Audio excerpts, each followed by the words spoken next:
34 starts completely healthy and throw 200 innings for this team.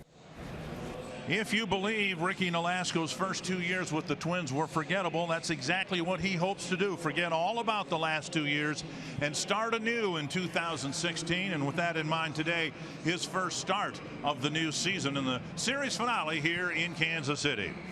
We welcome you to Kauffman Stadium. Simply put, it's time for the Minnesota Twins to win a ball game. They've lost their first 5 games on this road trip, and today they'll hand the ball to Ricky Nolasco, making his debut. Well, you kind of heard it from Ricky. You know, he has been frustrated the first 2 years in a Twins uniform. The Twins signed him to a 4-year deal to be consistent. Well, last year he made one start, then the elbow flared up, and then he came back, and then he had the ankle impingement that put him on a disabled list, also surgery. 5-2 last year, but the high earned run average. Sometimes it's not how you pitch, it's when you pitch, and hopefully Ricky Nolasco this afternoon can get some of that run support. He feels he's prepared to have a good year as he looks forward to 2016. That I'm healthy, you know, that I need to prove that the pitcher that I was early in my career and in 2013, the reason why they signed me. So had some bumps in the roads with some injuries and things like that. So I think all those things are past me. So I think that just got to prove I'm healthy, like the pitcher I was, and things will take care of themselves. The Kansas City Royals, the reigning world champions, got big contributions last year from today's starting pitcher for Kansas City, Edinson Volquez. He pitched in the World Series, made 2 starts for the Royals, and this year is their opening day starter. Yeah, 13-game winner last year. He pitched over 200 innings. That's what the Royals were looking for out of Volquez, a guy that'll come right at these Twins batters. Good fastball, a 4-seamer, pretty straight, a 2-seamer's got some sink to it, the hard breaking ball. This guy wastes no time on that mound. Only 2 hits allowed against the Mets last Sunday night. And the Twins hope to end this early season losing streak at 5 and hope to open up the first homestand of the year tomorrow, having won the road trip finale here today.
His journey started here from the city of fountains.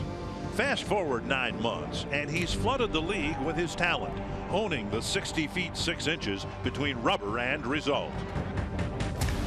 Deep to left field, a towering blast. I didn't think a human being could hit a baseball that far. We watch, we stare, and we talk. A guy with amazing talent. He's going to be a superstar of the game. First thing comes to mind is power, and he can hit the ball a long way, that's for sure. The fun, the flair, the future. This is where the Sano Show started. Now you have front row seats to see what he does next.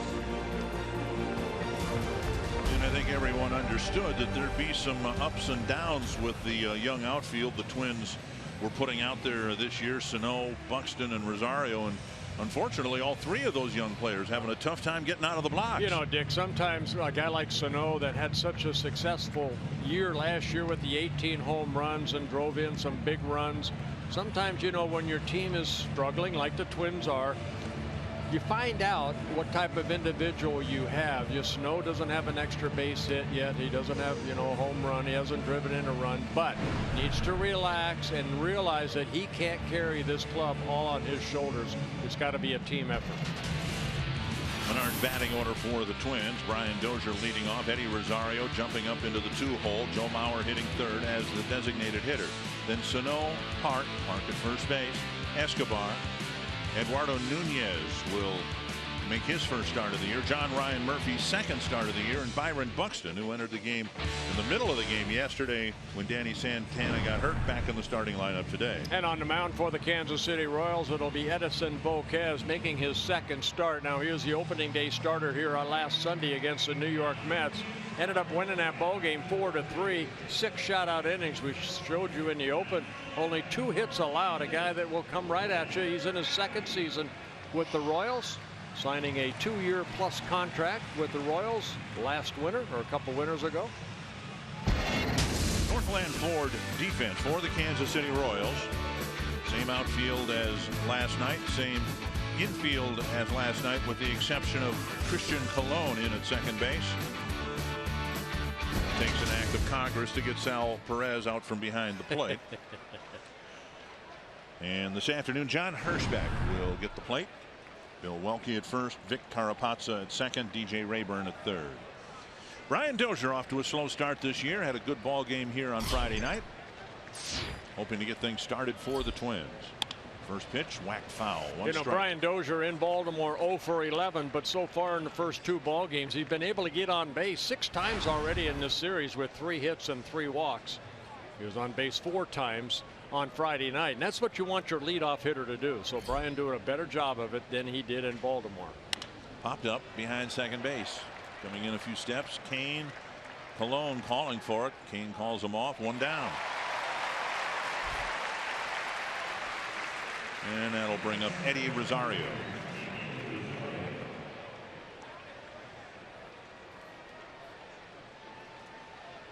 Rosario, a couple of doubles and a single in 15 trips. Now you're going to see some low batting averages. The Twins has a ball club over the first 5 ball games hitting just .210. They've scored a total of 9 runs, so they've got their work cut out for them here this afternoon against Edison Volquez.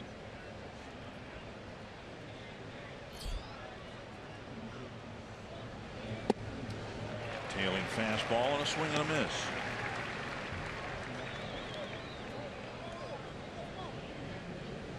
Volquez with a good fastball, the 2-seamer, the 4-seamer, the hard breaking ball, and a circle changeup. Chipped foul, 0-2. Actually, these 2 starters here this afternoon were teammates a couple years ago with the Dodgers back in 2013, Ricky Nolasco and Volquez. Volquez signed a contract with the San Diego Padres, and the Padres ended up letting him go in 2013. Then he signed with the Dodgers. Breaking ball on the outside corner, and Rosario barks at John Hirschbeck. Well, Hirschbeck is known to have a pretty big strike zone, so be ready to swing the bat, guys. He's been umpiring a long time, and that breaking ball right there, even though it looked like Perez caught it low, it's where it crosses the plate, and Hirschbeck rings him up. 2 down, and that'll bring up Joe Mauer. 5 hits, 17 at bats, 4 walks, 4 strikeouts, 1 home run. And He takes down and away, ball 1. 5 hits and 16 at bats against Volquez with a home run.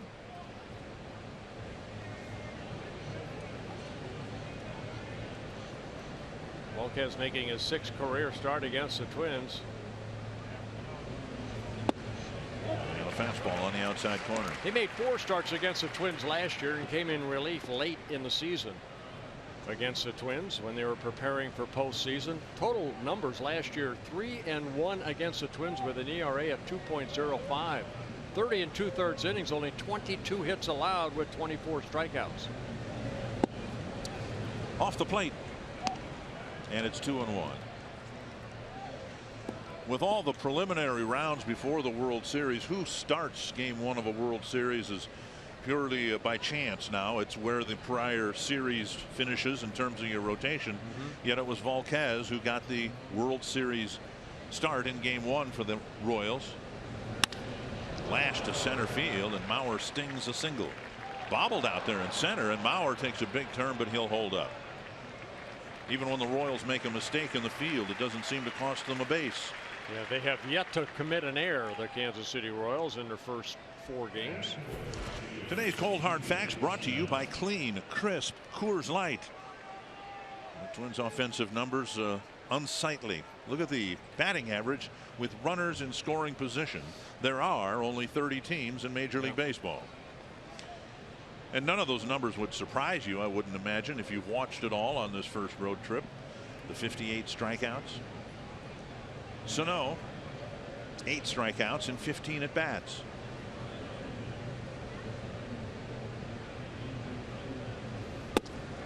Strike 1. Couple of singles, 3 walks. You know, pressure is a thing that you put on yourself, and I think some of these youngsters coming out of spring training, they were expecting to kind of do what they did in spring training. Hit the ball well. They won a lot of ball games. And all of a sudden, you know, in Baltimore, things didn't go their way. Of course, the weather wasn't the best. But here, you know, you have to find a way to forget about what happened yesterday or the last 5 ball games for the Twins.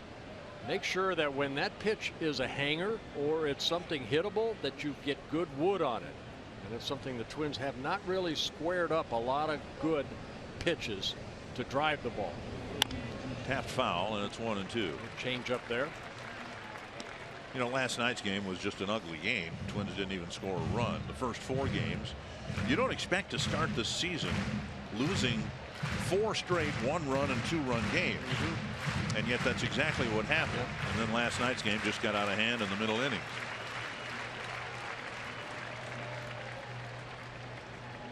One and 2 to Sano.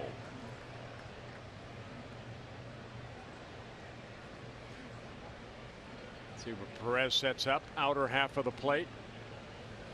Half swing, but strike 3. Couple of strikeouts in the first inning. Mauer left at first, and Ricky Nolasco will take the mound for the Twins when we come back.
Series for the 3rd straight year. The Menards batting order, you see his overall record just 1 game over 500. The Royals will line up with Alcides Escobar leading off, Mike Moustakas batting second, Lorenzo Cain, Eric Hosmer, Kendrys Morales, Alex Gordon, Salvador Perez, and Christian Colon and Paulo Orlando. And for the Twins, it'll be Ricky Nolasco, 33 years old, making his first start of the season. And again, he's spent most of the last couple of years on a disabled list. Over the last 2 years, 35 starts, 11 wins. Looking to redeem himself. Down and away, ball 1. Twins proved in 2015 that you can recover from a poor start and be a competitive team. Last year the Twins did that after a miserable first week on the road. Tapper left side. Nunez cuts it off, sets and fires. The Twins did okay the rest of April, and then in May had a 20-7 mark, and as we will tell you in just a moment, Nolasco was a big part of that. The Northland 4 defense for the Twins: Rosario, Buxton, and Sano across the outfield. Nunez in for Plouffe at third, Escobar, Dozier up the middle, Park in for Mauer at first, and John Ryan Murphy behind the plate. Park, as we saw in spring training, pretty good with the glove at first base.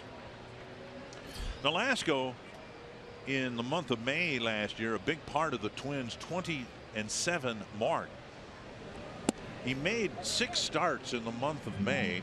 He, Nolasco, went 5-0, and the Twins won all 6 starts that he made in their winningest month in 5 years. Yeah, 4.25 ERA, which is very good. Kept the club in the game. He got the win in 5 of the 6. And then he had the ankle impingement, the right ankle impingement that required surgery. And the last start that Nolasco made was against these Royals, the final day of the season. Twins were eliminated, and the Twins wanted, as Nolasco wanted, to get back on the mound after the rehab, after the surgery. 1-2 to Mike Moustakas. Off-speed pitch misses the inside corner. Yeah, Nolasco over his career has always been a control type pitcher, averaging 2.1 walks per 9 innings and a little over 7 strikeouts per 9. 100-game winner in the big leagues.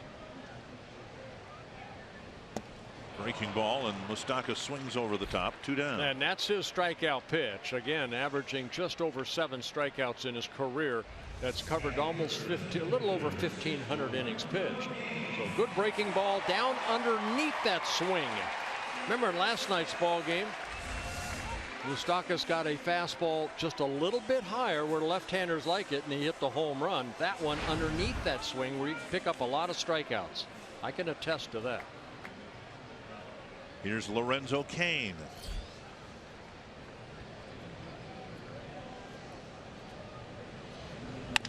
Chopper to short. Good inning. Good inning. Escobar over to Park, and a quick 1-2-3 inning for Ricky Nolasco.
Kansas City, Byung Ho Park will lead things off for Minnesota. I found out 3 pretty unique things about Park. First of all, he loves steak. Translator J.D. Kim said he'll often ask Park, you want to go out and get some pasta or some seafood for dinner? And Park will always say, let's get some meat.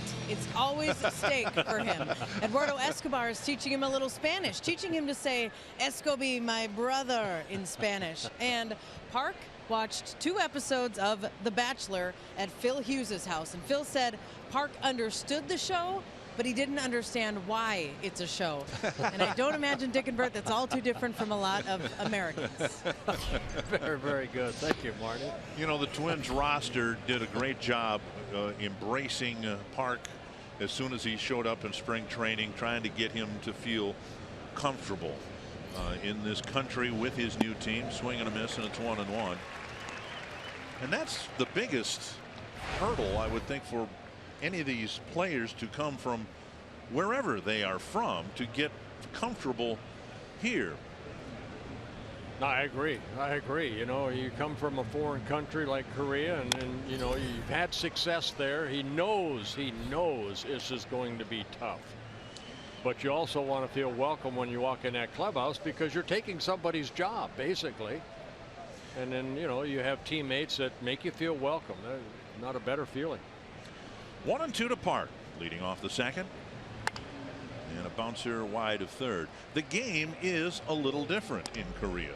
Baseball parks are smaller. I've had people tell me that the ball that is used is harder, a little more compression to it, livelier baseball. Ooh, good thing I didn't pitch there then. That was not an option for you toward the end of your career? No. And a foul back to the screen. So you do have some adjustment professionally to playing a little bit of a different game here than there. But boy, that transition is going to go a lot smoother if you feel comfortable and at ease in your clubhouse and in your surroundings. He's never faced Volquez before. He doesn't know what he might see, and he sees a pitch right there and swings through it. Just gets a piece of it to keep this at bat going. Kind of surprised he got a breaking ball there. He clobbered one the other day here in Kansas City. That was a changeup right there.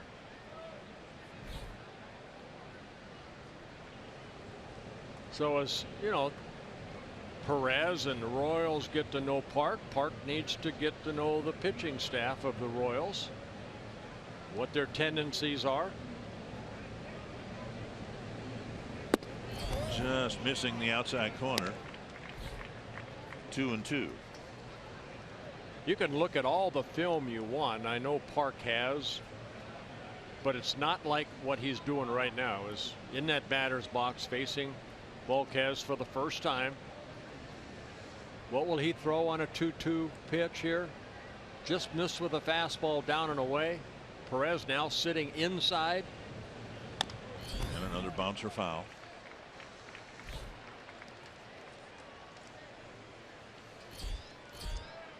Good at bat so far. He's seen 8 pitches from Volquez.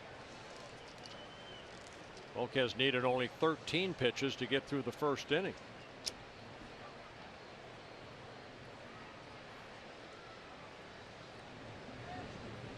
Another 2-2. There's a strikeout. Yeah, changeup right there. Park swings through it. So strikeout number 3 in the ball game already for Volquez. In his first outing against the Mets, he had 5 strikeouts in 6 shutout innings. Pull the string. Good location. You see the movement on that circle changeup. We'll bring up Escobar.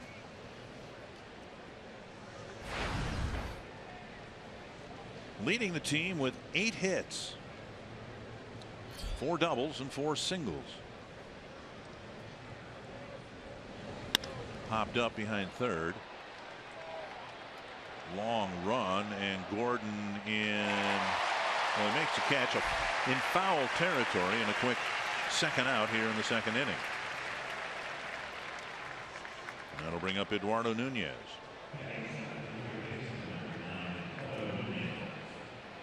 Nunez 0 for 1. Played in 3 games, entering 2 as a pinch runner. Trevor Plouffe getting the afternoon off so far, so Nunez taking over at third.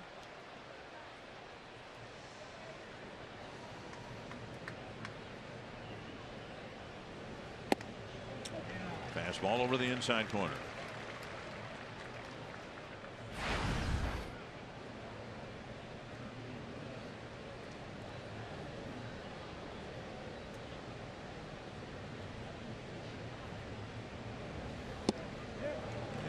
And he offered at it, and it's 0-2. Yeah, Moustakas playing back. He almost tried to lay it down toward that third baseline.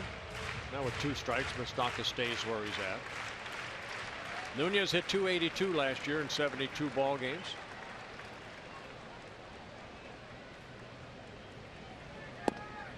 Changeup missing.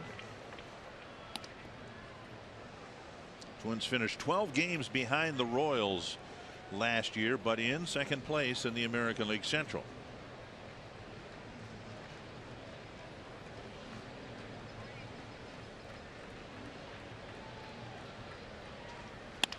Up the middle, and Nunez rolls a base hit to center field with 2 outs. The Twins get their second hit, comes with 2 outs here in the second inning. Kind of fought off that maybe changeup, something inside, just fought it off nicely up the middle. See if the Twins try to steal Nunez with 2 outs and John Ryan Murphy at the plate. Nunez 0 for 1 as a base stealer.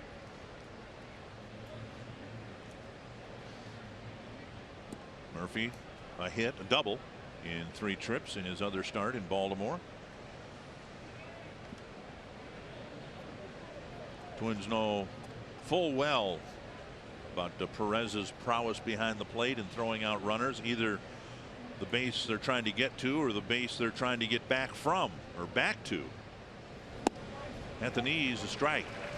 You know, when you are lucky enough to have a catcher like Perez as a pitcher, all you want to do is make sure you get that runner to stop and then get that ball out of your hands as quick as possible. Don't try to utilize a slide step, whatever it takes. There's been 121 stolen bases with Volquez on the mound. 42 have been thrown out. Now, Nunez needs to be aware of Volquez's move. He also needs to be aware of Perez's move. He's got a clean shot with a right-handed batter up there. We've seen Perez pick off runners who weren't even trying to steal.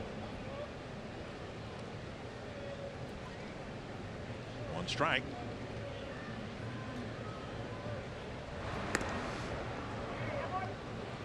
Volquez has 2 pickoffs in his career. This is his 12th season in the big leagues. Started with the Texas Rangers, pitched for the Cincinnati Reds, San Diego Padres, the Dodgers, the Pirates last year, a couple years ago, and then last year the Royals in his first season, 13-game winner. There. And a bluff throw. That's exactly what you're talking about right there, Dick. And I'm surprised more catchers don't do that. He didn't even throw, but he made Nunez aware that he shouldn't take too big of a secondary lead just by bluffing. And how many runs might that save over the course of a year, whether a runner gets from a first to third on a single or scores from a double, just being aware that the catcher might throw over there. Out in front, 1-2. Another good changeup. So mixing in the fastball, the changeup, the only curveball I think I've seen so far was Rosario that ended up getting called 3rd strike. So basically fastball, changeup, and he has 2 different fastballs. Again, a 4-seamer, then the sinker. See if Nunez goes with 2 strikes. There's a 2 right there. A lot of times that's curveball. And there he goes. Pitch tapped toward the middle. And Escobar fires to first to end the inning. Twins get another single with 2 outs.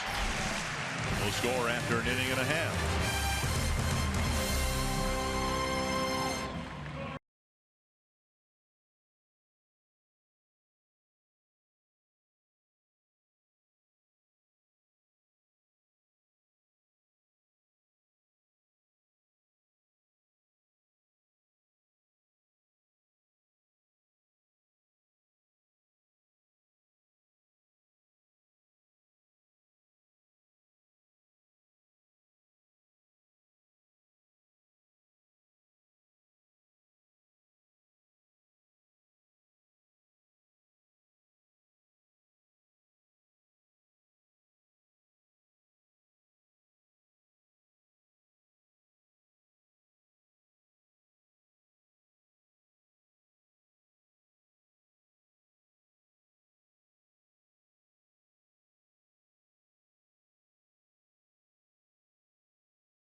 North is presented by CenturyLink.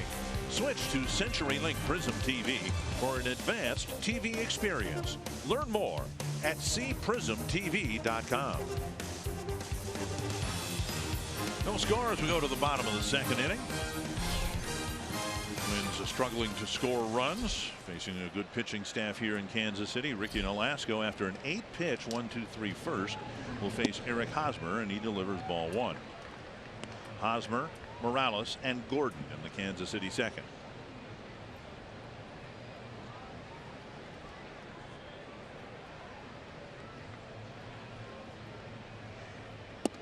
There's an off-speed pitch over for a strike.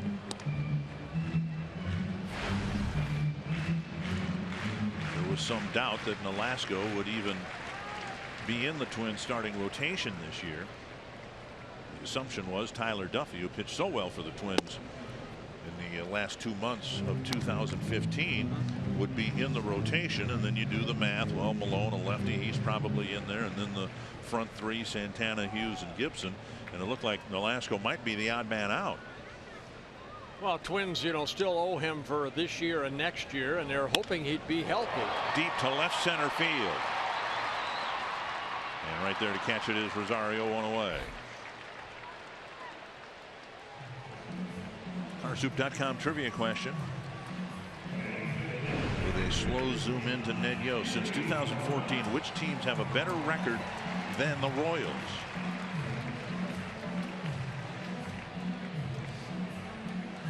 Again, to forget that in 2014 the Royals got in as a wild card team. Of course, last year they won the division handily. Got 95 wins last year for the Royals. Here's Morales. Go back to Nolasco in spring training. I think the Twins, what they wanted to see, if he was healthy, and I think he showed he was, that he was going to be in that rotation. I really felt that as soon as he looked like he was ready to go, it's going to be Nolasco over Duffy. I think they wanted Tommy Malone as a left-hander in the rotation. So what happens is Duffy goes down to AAA, gets his normal 5-day start rotation in case something happens, not only to Nolasco. There was talking about Nolasco in the bullpen. He's not a reliever. He's never, maybe once or twice pitched out of the bullpen. So you either start him or you let him go, and that wasn't going to happen. That said, Tyler Duffy did not have a good spring training. Right. And Tyler would be the first person to tell you he didn't do himself any favors. In fact, I think that's almost word for word how he responded when he found out about his demotion. On the ground, and that's a base hit. Yeah, that breaking ball stayed up right there, and Morales stayed back nicely and just slapped it through the infield. So the Royals get their first hit with one out here in the second. Target Field suites are available for single game rental for groups of 16 to 150 plus. You can enjoy a climate controlled experience and a fantastic view of the Twins game, food and beverage included. Learn more at twinsbaseball.com/groups or call 833 Twins and schedule your suite at Target Field. Here's Alex Gordon.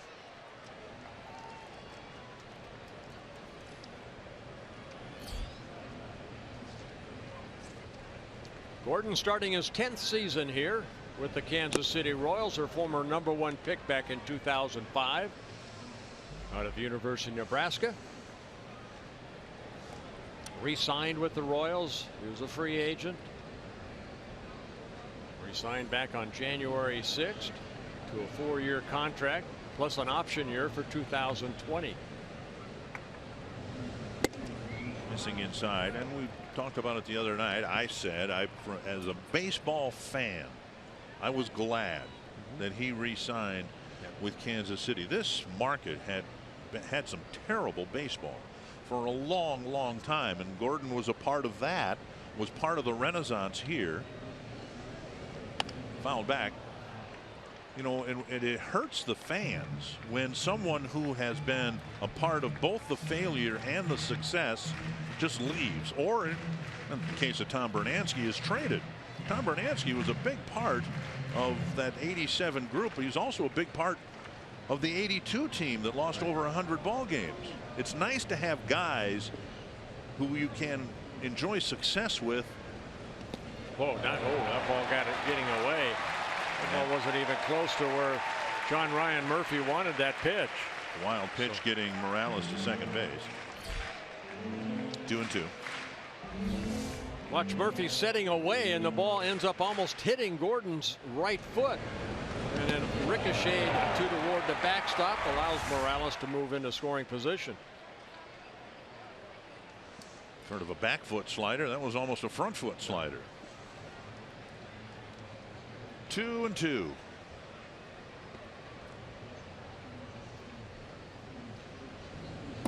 And changeup gets a swinging strikeout. That's that curveball right there. Good curveball.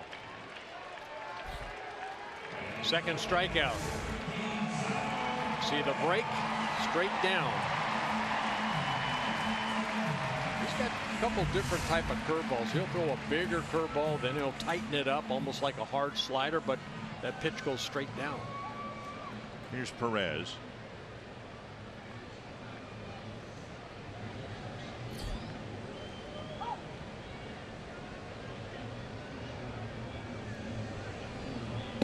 There's the bigger curveball I was talking about. That's the one he kind of left up to Morales. So Morales stayed back nicely and got that base hit to center. Velasco's big thing, and I've talked to him about it, he has a tendency to fly that left shoulder open very quickly. If he keeps it in like that right there, it's a better pitch. 1-1. Take a look at that, more on the left shoulder right there. Keep it in, and then the upper torso flies open, and a better breaking ball. What that does, it allows your arm to catch up. Good pitch there. 1-2, another breaking ball. You make the adjustment. His first one, he maybe felt it. Hey, I flew open a little bit. The last two have been better. And that's what you do out on that mound. You're constantly talking to yourself. Just don't answer yourself about trying to stay back, stay tall, drive that ball toward the catcher's glove, which is usually right around the shin guards. And another breaking ball and a weak pop up to Dozier. Royals get a base hit. They leave Morales at second. 2 scoreless innings here in Kansas City.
Sports North is presented by Northland Ford. Visit northlandford.com and your local Northland Ford dealer today. And by Grand Casino. The best stories start here. Byron Buxton will lead off the third for the Twins. It'll be Buxton, Dozier, and Rosario.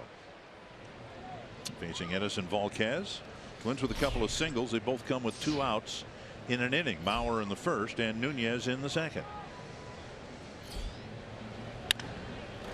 Bounce foul, 1 strike. Twins struggling to score runs, and yet they feel that this lineup will be a productive one.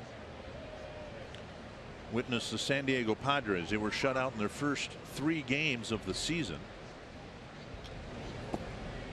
And then on Friday they scored 13 runs. Last night they scored 16 runs. Now that's a rather dramatic turnaround, but once you can get going a lineup, then everybody relaxes a little bit. I don't suppose there's anybody that needs to relax more than Byron Buxton. Well, that's what I was talking about in the first inning about pressure. Pressure is nothing more than you put on yourself, but if your teammates aren't producing around you, you feel like, okay, I'm the one that's going to get us going, and you're putting a little more pressure on yourself. Where if, say, like the Royals off to a good start, or Baltimore right now off to a good start, everybody's on the same page. And you have confidence in the guy hitting behind you, right, because he's already swung the bat pretty well. And we'll see it this year as the year goes on. This club will feel that type of feeling. They'll get going. 3 foul balls pulled down the left field line.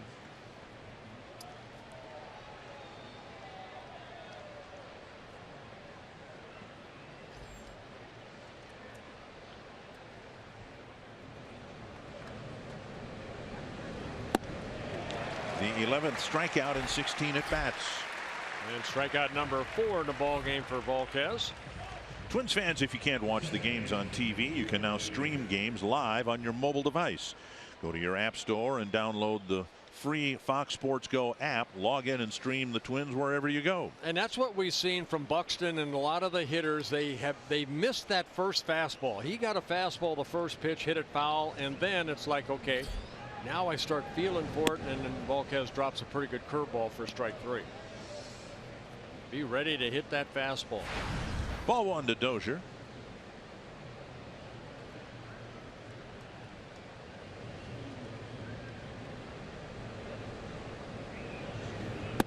And now ball 2.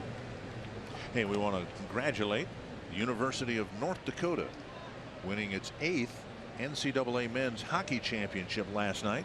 Yes, congratulations. A lot of great hockey and regional championships in the Division II level, Division III level, and now Division I men's hockey. There's a strike, 2-1.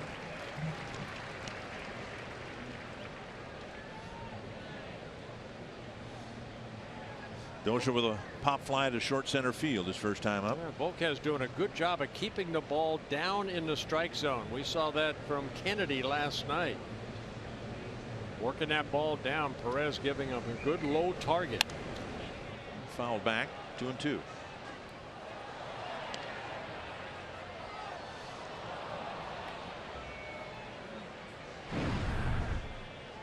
Dave Island, the pitching coach, saying that Ian Kennedy's performance last night is the best that he has seen him pitch in a long, long time. And they go back to their days together in the Yankee organization. 3-2. Dozier not chasing out of the strike zone. Yeah, Volquez kind of slipped on the mound a little bit, his landing foot. Volquez this is his 220th major league start, 80 wins, 68 losses. Popped foul over the Twins dugout. Opponents coming into the ball game in his career hitting .252 off of Volquez. He's given up 125 home runs. Left-handers hitting .254, righties .250. So pretty much from both sides of the plate have had some success against him.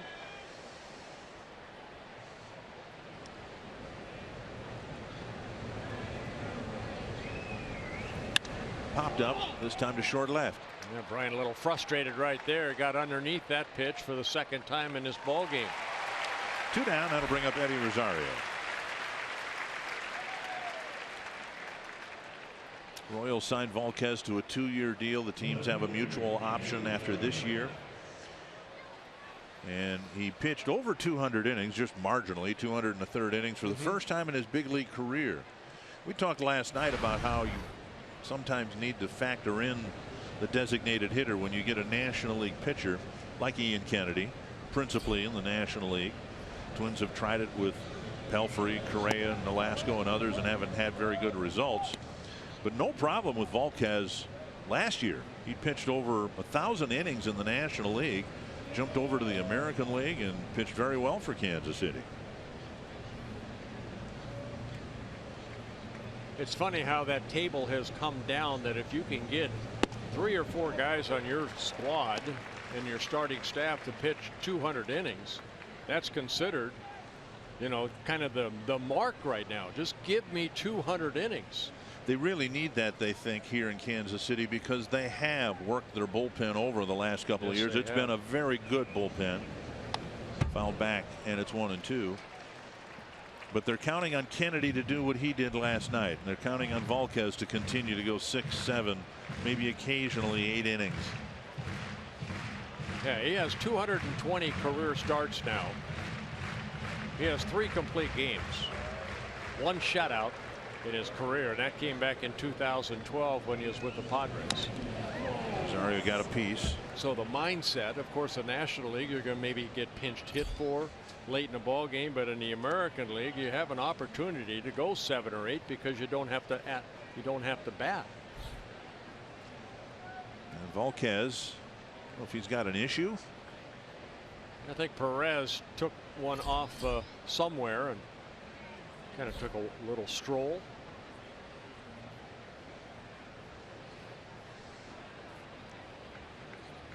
And making sure that Perez is okay. Moustakas in to talk to his pitcher. Let's see where not more the umpire. Yeah. Excuse me. John Hirschbeck. That's why Perez ran out there.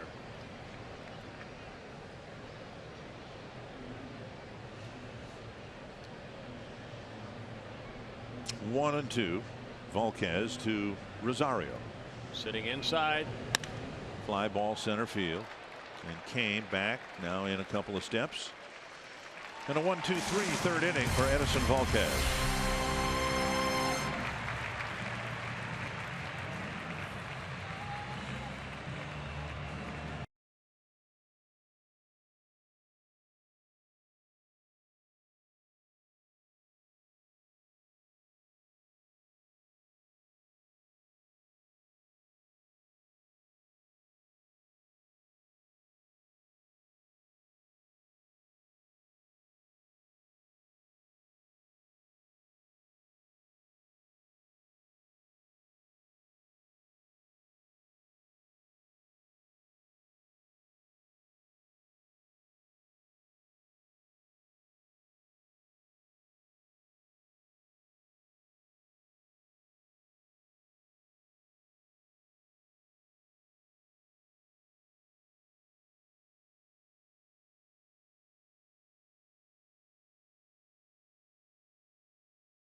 Spring training expecting to get back.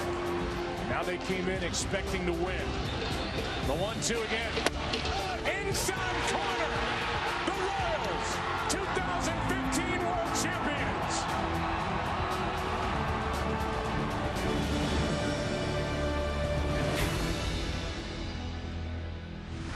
Trying to get back to the World Series for the 3rd straight year.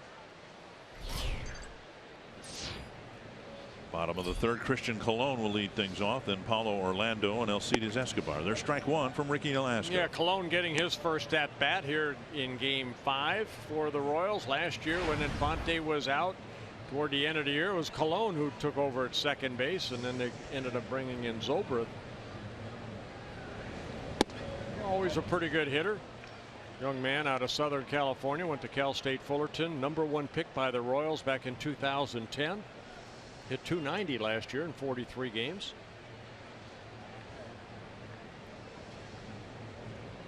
Long look in from Nolasco to Murphy.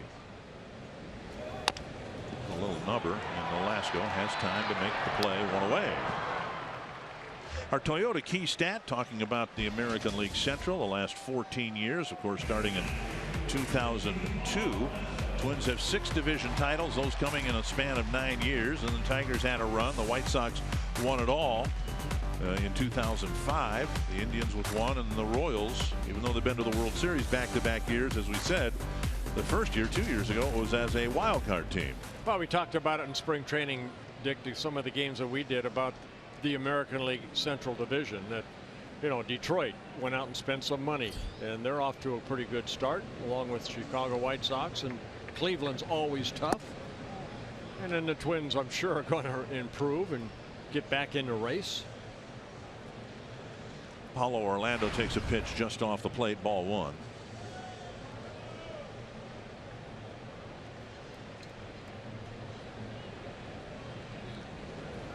Swing and a miss, 1-1. Good breaking ball, took something off that pitch, down and away. Nolasco with a couple strikeouts in the ball game, just 1 hit allowed.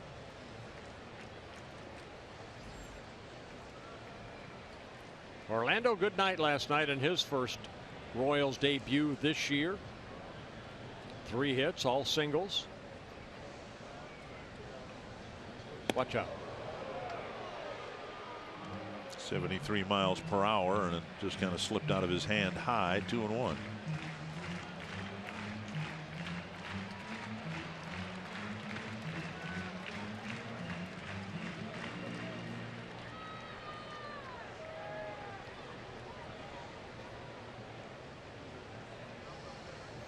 Two and 1 to the #9 batter. Reaching back for 93, which must seem like 96 when you've been spinning breaking balls up there for most of the day.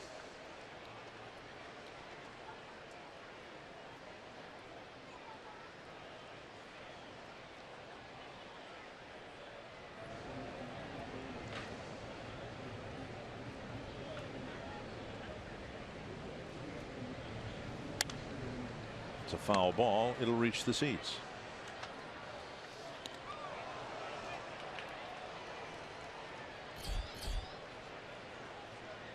Twins leave after the game.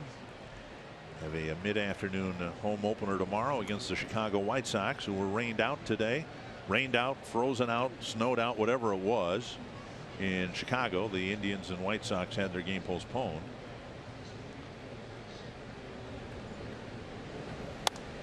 Another foul to the screen. Yeah, the Indians have had terrible weather both at home, trying to get their home season started, then on the road in Chicago. They played in snow the other day.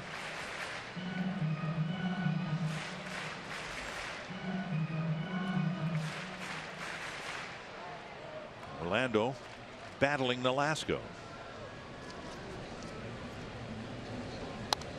Another foul ball.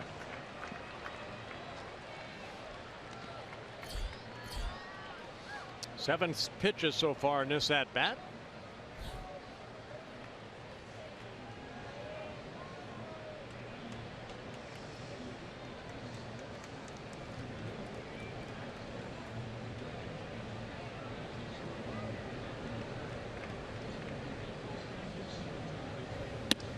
And now a fastball up, 3-2.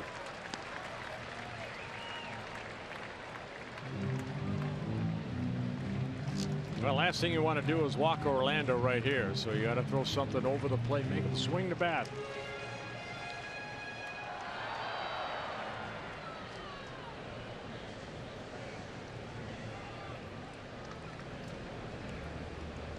Murphy sitting away. Foul ball. One of the reasons the Twins were attracted to Nolasco, he's a control pitcher. He doesn't walk many guys, never has in his career. As much as he struggled in 2014, 159 innings, he only walked 38 guys.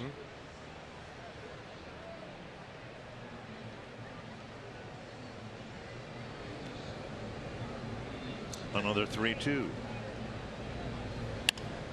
Pop up. This one looks playable for Park. Finally, a long at bat. And a 2 second down. out. MLB.TV Premium, the #1 live streaming sports service, delivers everything you've come to expect and more.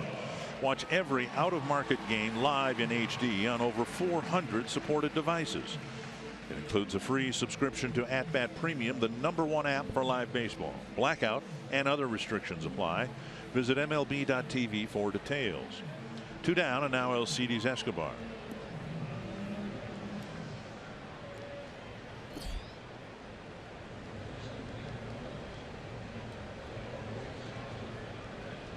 Escobar bounced out to Nunez on the second pitch of the first inning. And he takes a belt high strike.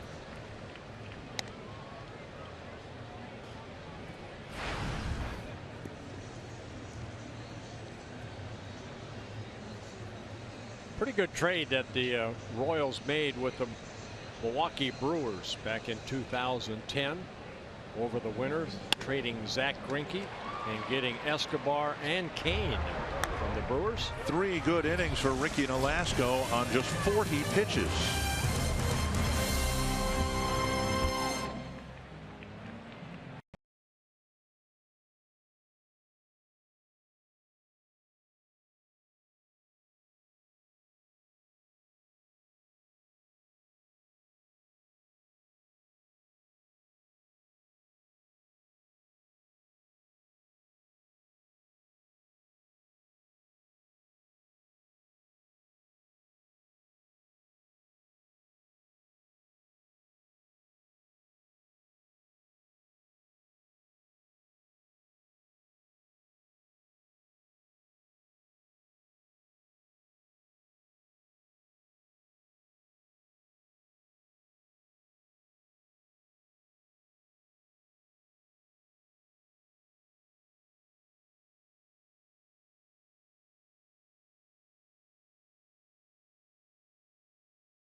Yeah, both starters doing a good job. Ricky Nolasco in his first start this season for the Twins. 40 pitches, 25 strikes in 3 shutout innings.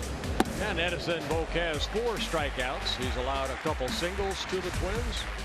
3 shutout innings. Joe Mauer has one of the 2 Twins hits today. A solid single to center. He'll lead off the 4th. He'll be followed by Miguel Sano and Byung-Ho Park.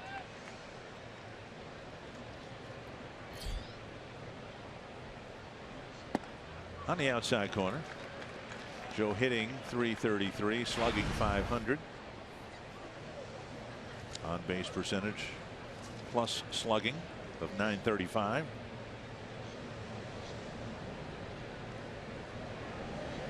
Inside 1-1. Yeah, note in the Twins media notes that Joe hitting .326 against the Royals in his career since 2004, and here at Kauffman Stadium a .338 hitter. So it's a batter's eye or what it is. Joe has had very, very good success here in Kansas City. Early on, it was an awful pitching staff that they had here in Kansas. 2-1. Being a former pitcher, I didn't want to mention that. Yeah. There are some ballparks that hitters say they have a tough time picking up the ball, but nice green background here at Kauffman Stadium. And Another base hit. he saw that one nicely too. Sharp single to center again for Mauer. The leadoff man is on, and that'll bring up Sano. Stayed back nicely right there. Looked like an off-speed pitch that Joe lined right back up the middle. Volquez had to get out of the way. Watch him duck right here. Watch it.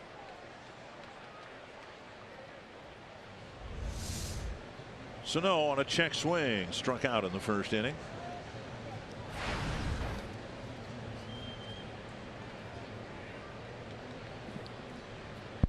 His 9th strikeout in 16 at bats.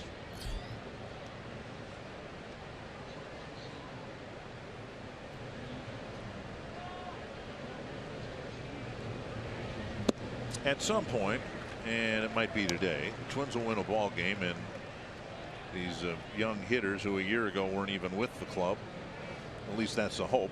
Buxton, Sano, and Rosario will just settle down and make more and better contact. 1 strike to Sano.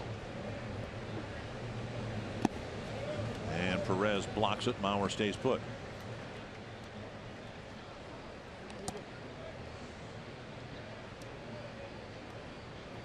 I don't think it's a coincidence that the 3 hitters who are struggling the most in making contact for the Twins are the 3 guys who a year ago were still in the minor leagues.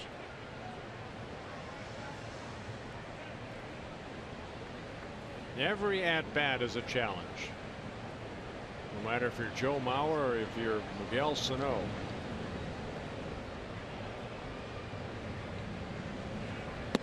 Breaking ball down and away. Good take right there.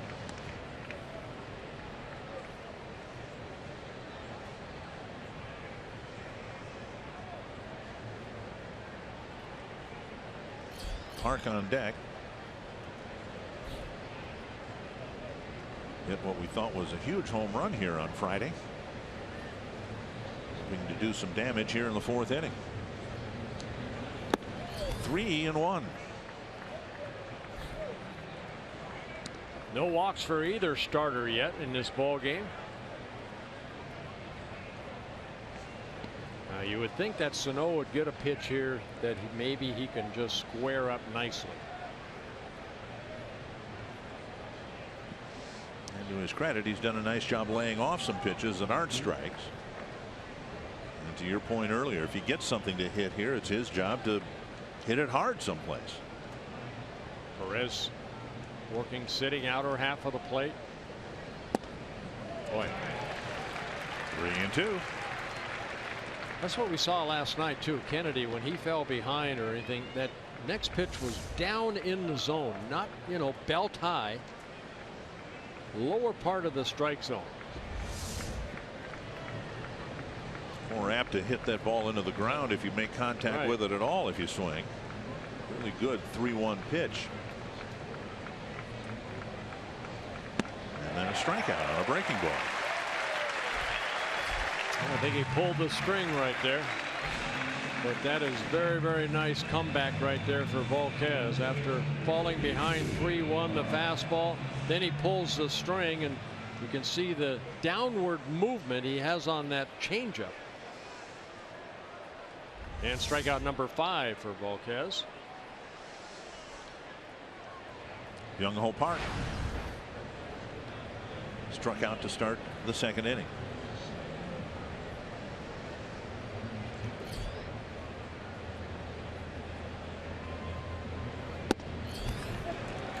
Painting the corner at 95 miles per hour. 1 strike.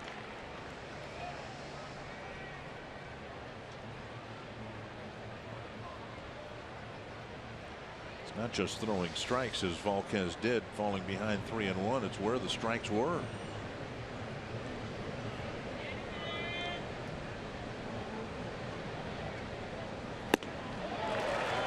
Oh, 2. You know, Volquez, a guy that came up with the Texas Rangers back in 2005. Spent 3 seasons up and down with the Rangers. You can see it's good strike to ball ratio.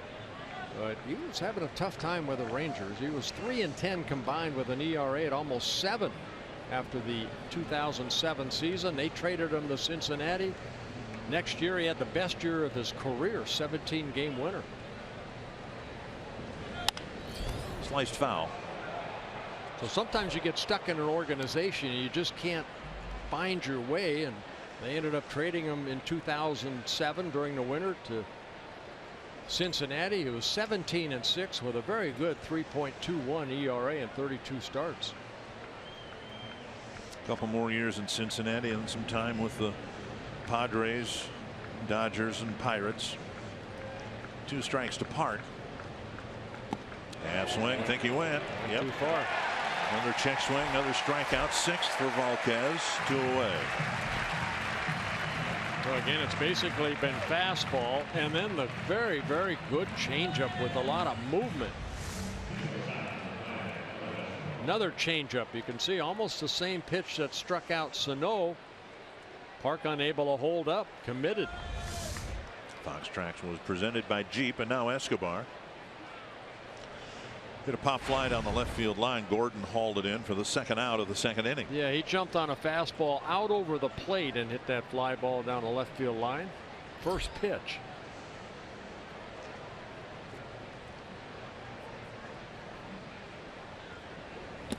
In the dirt, ball 1. Escobar committing a couple of errors in the 5th inning yesterday that led to 2 Kansas City runs.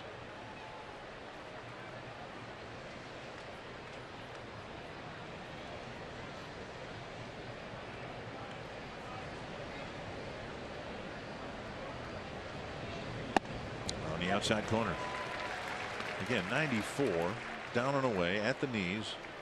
Not just a strike, but a quality strike. Always saw that Ted Williams hitting chart with balls in the strike zone, what he would have hit if a ball was in a certain spot down the middle. 600 ball down and away in that area, down and away. Ted Williams said he would have hit 262. Volquez must have seen that. Still the hardest pitch to hit. You can ask any hitter what's the hardest pitch to hit, and it's a good fastball down and away. Particularly if the hitter's up there in pull mode and he's trying to do something to the pitch that can't be done. That's not the case. Escobar, we've seen him better than most use the whole field from both sides of the plate. Foul back, got to pitch up, 1-2.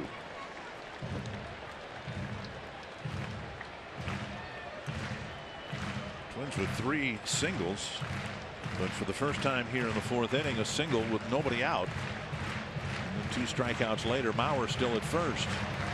I think my point is always everything keys off the fastball. Control of the fastball sets up his good changeup.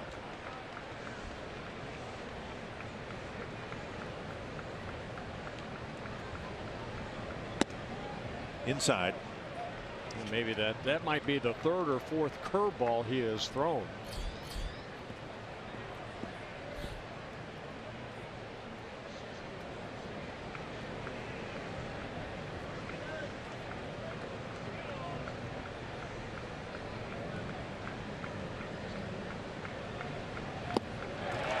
And Volquez strikes out the side. 7 strikeouts through 4 innings in a scoreless game.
A game that the Twins need their starter to pitch well. Well, Ricky Nolasco ought to prove that the last couple seasons, yes, they've been frustrating seasons, but he wants to stay healthy this year and get the bat back to where he was when he was a starter for the Miami Marlins.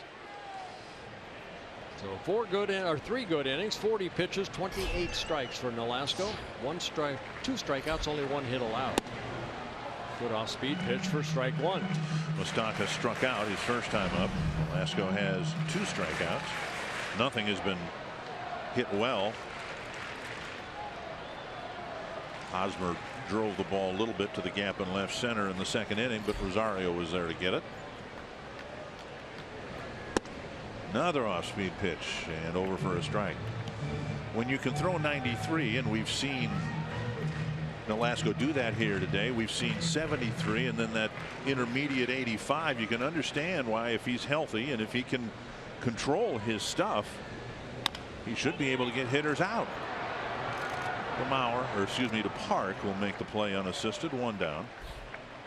And before Kane comes to the plate this week only, T-Mobile customers can get a free season-long subscription to MLB.TV Premium. Go to T-Mobile.com/MLB to sign up now and catch every moment on America's fastest growing LTE network. That last pitch to Moustakas, good pitch right there, because he struck him out on that curveball down and in his first at bat. Then went fastball down, and all Moustakas could do, because it was down and in, just hit that weak ground ball to Park. Kane lifts it foul over the Kansas City dugout.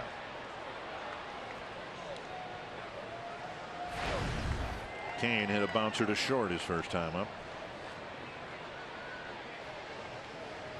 Well, Kane, a guy, he's a diver. You got to pitch him inside once in a while, and that's where Murphy's sitting, right like that. You got to show that you will come in, or he'll dive out over the plate and hit a ball sometimes a foot off the outer half of the plate. Hard.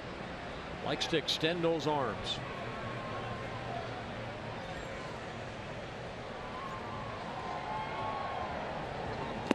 And then that helps you get a swing and a miss on a pitch like that. That was a good pitch. That ball was down. There, Kane's really become a very, very steady player here in Kansas City, coming over in that Zach Greinke trade back in 2010. Career high hit .307 last year. Big breaking ball missing inside. And that's what you like to see. You know, 4 or 5 years ago, you know, Kane, he was just kind of getting his feet wet. That breaking ball just stayed inside. But the Royals let him work his way through it. To the right field corner, foul ball. To get to where the Royals are now, you do have to exhibit an awful lot of patience, and they did that. Yes. Both of the on-field personnel, with the manager, some of the coaches, they rotated hitting coaches here 2-3 a year, it seemed, for a while, and then finally settled on Dale Swain. Well, even the pitching coach, they went through a lot of different pitching coaches for a long period of time. Breaking ball lifted to center field. Should be an easy play for Buxton. That is a tough pitch to square up right there. Kane got that curveball up, but just got underneath it. Somewhere here at Kauffman Stadium is Marty Gellner. Yes, and guys, the previous out was made by Byung-Ho Park at first base. I asked Paul Molitor about him defensively, and Molitor said, we found out very early he can catch the ball. His hands are good. He played a lot of first base professionally in Korea, and for Park to give Mauer a break at first base from time to time for the Twins is pretty big for this team. Molitor said he wanted to get Park a game in there early too this week so that he stays comfortable defensively. Molitor said overall Park moves well, catches the ball well, and really understands the defensive part of this game, guys. Thank you, Marty. I asked Park yesterday where he had played professionally, position-wise. He said very early in his career he played some third base, but has never been in the outfield. Up and away, ball 1. Yeah, 9 seasons in Korea.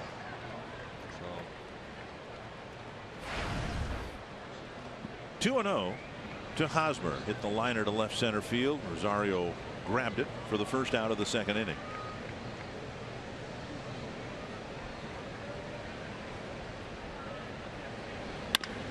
Chopper to second.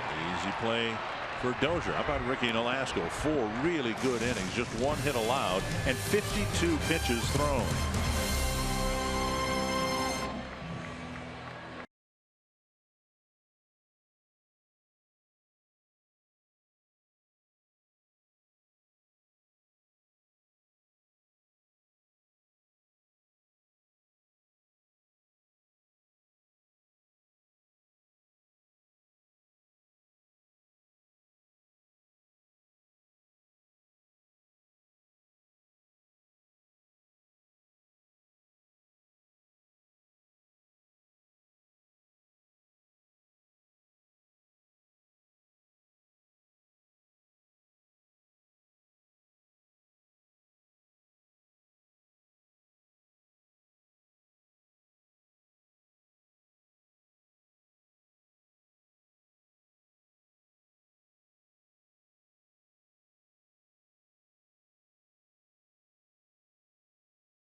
For the 5th inning, and Twin fans, don't forget at Twin home games, you bring your Circle Me signs, and if you get circled, you may find yourself in a Minnesota Lottery winner circle where you could win $100 worth of lottery scratch-off tickets, courtesy of the Minnesota Lottery. It'll be good to get home for a homestand tomorrow. Twins hoping to get there with a win under their belts. They're the only American League team without a win. Eduardo Nunez will lead off the 5th. He singled his first time up. Then John Ryan Murphy and Byron Buxton. Strike 1.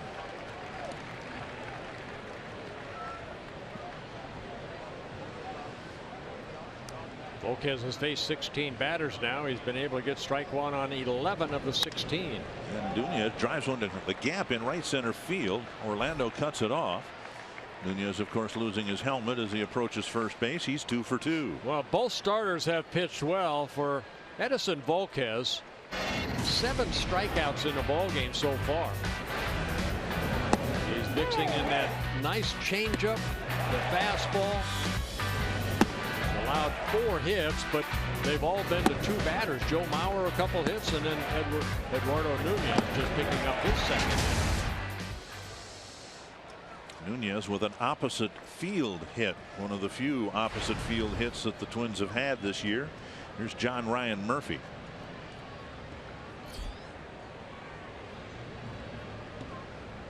Murphy had a bouncer to short to end the second inning. Second inning in a row now where the Twins have gotten a leadoff base hit. Up, back into the seats, 1 strike. We talked a little bit about John Ryan Murphy when he started a ball game in Baltimore. Newly acquired John Ryan Murphy coming over from the Yankees in the Aaron Hicks trade. Last year with the Yankees, 67 games played, and he hit .277, 3 home runs, drove in 14 runs in 155 at-bats. Nunez goes in the dirt. Perez can't handle it. Nunez has a stolen base. Nunez stealing his first base of the season for their Twins, their 3rd stolen base, and he ran on a good pitch. This ball landed in front of Perez, and Nunez for head first slide gets into scoring position with nobody out. Now Twins hope that situational hitting will take over. Byron Buxton's been very strikeout prone, is on deck, but Murphy still would like to at least get Nunez up to third base. Saw Perez go out and talk to Volquez, first runner for the Twins to second base, just to I'm sure, go over the signs with a runner at second. Catcher will go through multi-signs.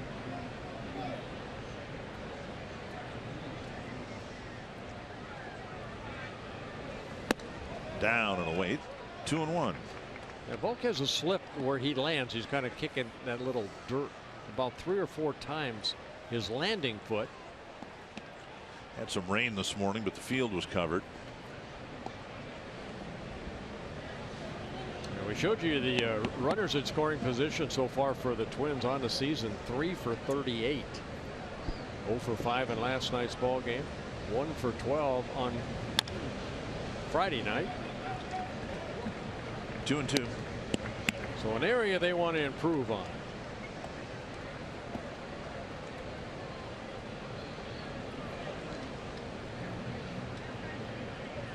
Nunez, very fleet of foot, a hit to the outfield. Should score it, but we have been impressed with the Kansas City throwing arms over the last couple of years. Gordon in left, Kane in center, and newcomer Orlando in right. We just want contact here. Strikeouts have been that circle changeup. Like that. Strikeout number 8. Yeah, Murphy going out of the his strike zone to swing at a pitch out of the strike zone. For Volquez, his career high in strikeouts, 13. That came back in 2008 against the Pittsburgh Pirates. Buxton struck out his first time. That's when he was a member of the Cincinnati Reds.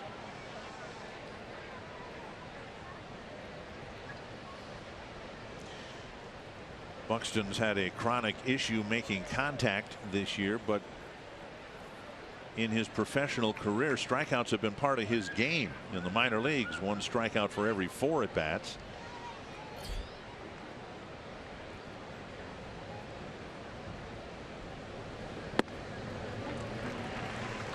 Off-speed pitch over for a strike. Yeah, I think that was a curveball right there. Couple of doubles. They both came in the same game, one of them driving in a run.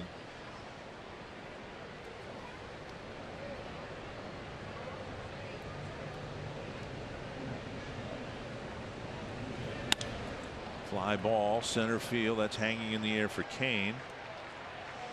Might have been deep enough to score. Nunez from third if Murphy had advanced him. You know, Dick, that's when you're struggling. You have to do the little things. Murphy struck out. That just a fly ball out for the second out. You know, I talked about squaring up the ball. Take a look at Brian Dozier's 2 at-bats. In the first inning, got a fastball, just got underneath it. And then in his last at-bat in the third, got a fastball, just got underneath it. And you're only talking maybe a half an inch, a quarter of an inch of hitting the ball solid, squaring up with it, and Brian swinging the bat well, but just getting underneath it, that creates that fly ball out. Well, how many times did we see Brian last year take that high pitch and clobber it into the seats and left? Right. So it's just a timing and just up and in, ball 1. You don't change your approach. You just hope that you can hit that ball squarely. Right now, he's just maybe, you know, half an inch off. And that's the difference between driving a line drive or something out of the ballpark or popping it up. 1-0 to Dozier. Twins need a big 2-out hit. 2-0. I've always told people is if you want to find out how difficult it is to hit, look at some still photographs of pitches being thrown, and when a hitter, in this case Dozier, he will start his swing at about the time this ball coming in 90 miles per hour roughly at about the time the ball gets to the dirt area. That's how quick a hitter's response is. 2-0.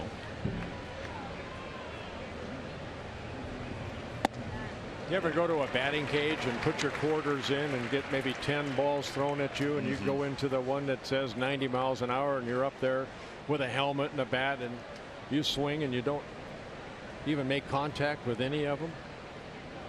That's how hard it is to hit a round ball with a round bat solid. 2-1 to Dozier. That's why there's so much technical instruction about how to hit and where your hands are, where your hips are, where your feet are, and all that. Take a look at this 2-1 pitch. It's a nasty curveball right here. Perez had a hard time even catching it. 2-2 to Dozier. A couple of outfield flies. Trying to deliver a big 2-out hit here in the 5th.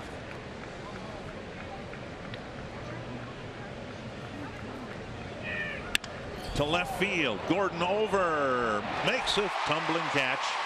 Dozier hit one on the screws, but Gordon made the catch. Nunez left at second base. Still no score.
Pepsi fan of the game, enjoying some popcorn at the ballpark. Twins fan, hoping the team can win the final game here. And Ricky Nolasco doing everything he can to make that happen. He delivers strike one to Morales. Morales, the only hit off of Nolasco so far, that came in the second inning. 2 strikes. And that was a breaking ball that he left up, and Morales, to his credit, didn't try to pull it, just took it right back up the middle. Hit a roller right up the middle. Didn't hit the ball particularly hard. 0-2 to Morales. He'll be followed by Gordon and Perez.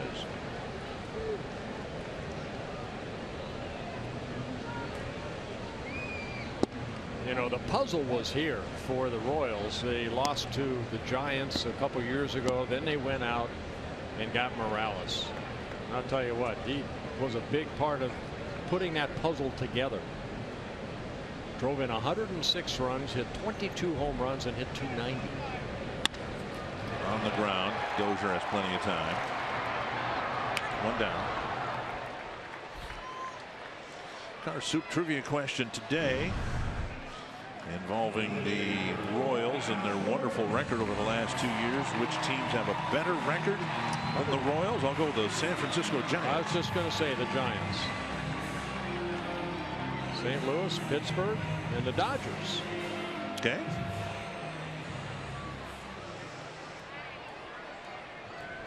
Well, we can't be expected to know trivia questions about National League teams. We're American League guys. Right. 1-0 to Alex Gordon.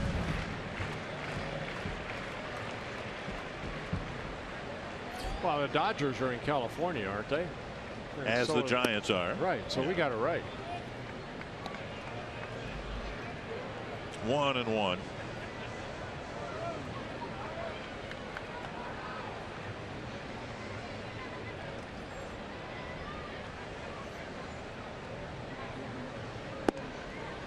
little bit high. Ricky Nolasco's got 13 outs on 59 pitches.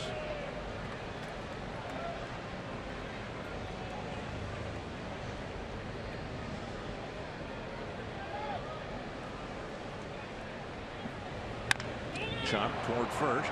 Just foul ball. It looked like it almost hit the bag. Yeah, if it goes over the bag and it goes in foul territory, it's still a fair ball. But Bill Welke, the first base umpire, saying that it stayed foul. Tomorrow celebrate the Twins home opener by joining Fox Sports North for breakfast on the Plaza starting at 6 a.m. You can drive through, bike through, walk up, grab a free ballpark breakfast including hot dogs, brats, coffee and more, plus receive a Fox Sports North poster while supplies last, and learn how you can watch the Twins on Fox Sports Go. Right down the middle. Nolasco gets a strikeout. 2 away in the 5th. Yeah, it's Gordon for the second time. His 3rd strikeout of the ball game, getting Gordon for the second time. So he went inside. That ball coming back and clipping the corner. Good pitch. Good movement on that pitch. Gordon giving up on it. And now Salvador Perez. And Nolasco's other strikeout was Moustakas in the 1st inning. And the only Kansas City base runner. Morales rolling a single up the middle. Driven to the right field corner. Retreating is Sano. And over his head. Off the wall. Perez digging for 2. And Sano's throw cut off by Dozier. With 2 outs, a solid stroke off the bat of Perez. And Sano's reach came up short. Well, again, we saw it in Baltimore a little bit with Sano. It's still a learning tool out there. And Sano went back. Looked like he had a track on it, but the ball hit a little bit further, I think, than he anticipated. Perez taking that fastball away. And Sano reaching out and unable to get this line drive, and maybe nicked his glove. And Perez, I think for a second, thought Sano was going to catch it, but hustles into scoring position. Now Colon with Perez at second. Breaking ball over, strike 1. When Morales singled, he was wild pitched to second. And then Nolasco struck out Gordon and got Perez. Now with 2 outs, Perez is at second. He doesn't run any better than Morales does. And Nolasco will try to bear down and get Christian Colon. Close pitch, 1-1.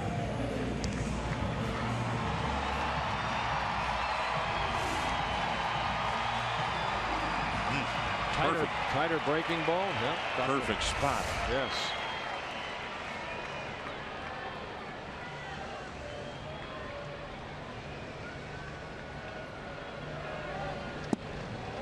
Missing inside with a breaking ball. Yeah, slower breaking ball. More the curve ball. Colon hit a nubber between home plate and the mound. Nolasco made the play and threw him out. He threw a good breaking ball down and away. Colon just beat it into the ground. Hoping for the same results here. Here's swing, 3/4 swing. We'll give him credit for 3/4 of a swing there. And Murphy running out there to make sure what he wants to do here on a 2-2 pitch.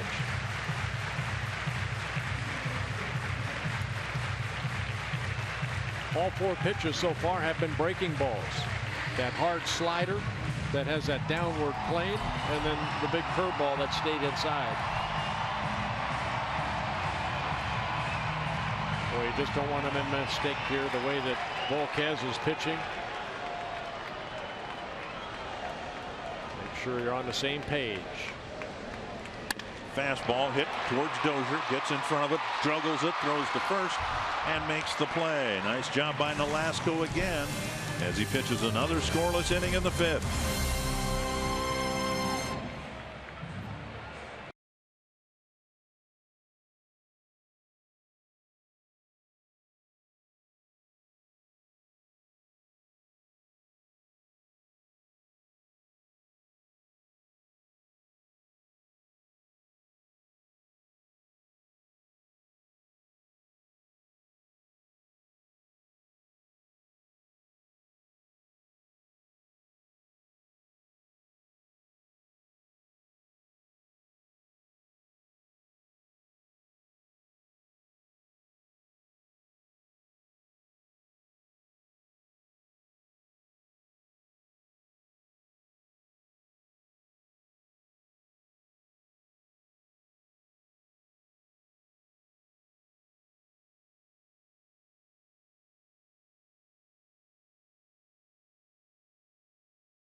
Theme nights are back in 2016. Theme night packages include a game ticket and item available exclusively with the theme night package. Among the returning favorites, Star Wars night with a Ploof Skywalker bobblehead. And then there's wrestling night. A Twins wrestling mask will be given away. Yes. Caru's Corner with a red Carew jersey and more. See the full theme night lineup at twinsbaseball.com/theme nights. Now, I asked you last night or the night before whether you were a big pro wrestling fan growing up. No. Okay. My dad had the control. We had one TV and he had control of it. Okay. And he was not a professional wrestling fan. No. Okay. Only with me. Well, you did. And he always won. There's Rosario, and he takes strike one. In the glory years of the AWA, it was. Were you? I take it you were a fan? Every Saturday night I watched. I never went to a wrestling match, a professional wrestling match, but we had to watch, Nick Bockwinkel and Vern Gagne. Vern Gagne, the Crusher. Did the wrestling not start in Minnesota? I mean, I think it started in New York, but did it? Vern had his empire in the upper Midwest. Right. Dr. X had the mask. That's why I'm wondering about this Twins wrestling mask. Whether it's going to, if it looks like TC, now that's not going to be a very, very fearsome wrestling mask. And then every once in a while, Dr. X was unmasked, and we got to see who's behind the mask, who was inside the mask. Was it Jim Carrey? 1-2 to Rosario. He'll be followed by Mauer and Sano here in the 6th. The Twins need to get some base runners here. Need to find a way to touch home plate. Volquez has been tough. 4 hits, all singles. And he spanks a single up the middle. First single. Yep. 3rd inning in a row where the Twins have gotten a leadoff base hit. And that'll bring up Mauer.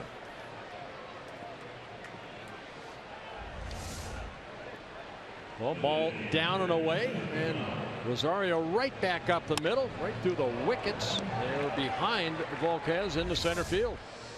And Mauer's taken Volquez up the middle twice, 2 line drives.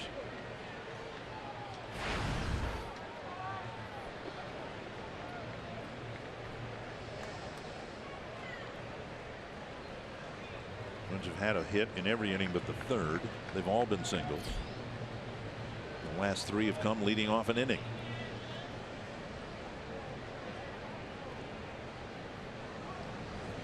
Outside ball 1. Well, you saw the movement on that pitch right there. What he's looking to do, Volquez, is trying to get that 2-seamer down in a way that Joe will hit a ground ball.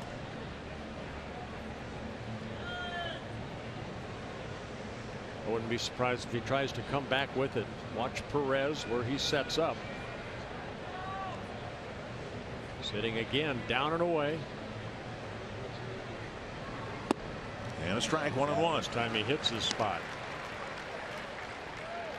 When you have a sinker like that, or like a Kyle Gibson, that has to be in the back of your mind when the runner's at first base. Okay, now I have to trust my sinker down and away that he will beat it into the ground. And hopefully my defense will turn a double play. Rosario at first can run a little bit. Earlier we saw Nunez try to steal a base. Looks like they're going inside here. And missing inside, 2-1. Now you're almost, as a pitcher here, I'm going to go, put myself in Volquez. I've got to go back to that 2-seamer. And I have to keep it down. If I get it up, good chance Joe Mauer right here will slap it into left field for a base hit if he gets it up.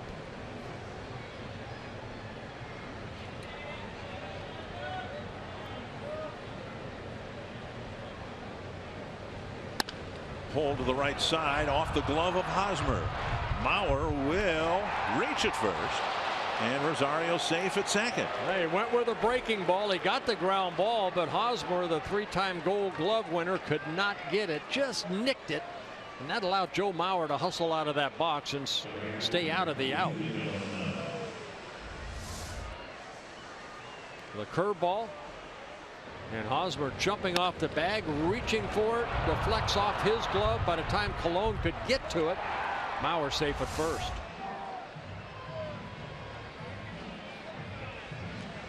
A big at bat here for Sano. Mauer has 3 singles, but Sano hitting immediately behind him is 0 for 2 with 2 strikeouts. Park hitting behind Sano is 0 for 2 with 2 strikeouts. So the 4 and 5 hitters with a chance here in the 6th inning to do some damage and maybe give the Twins the first run or runs of the game.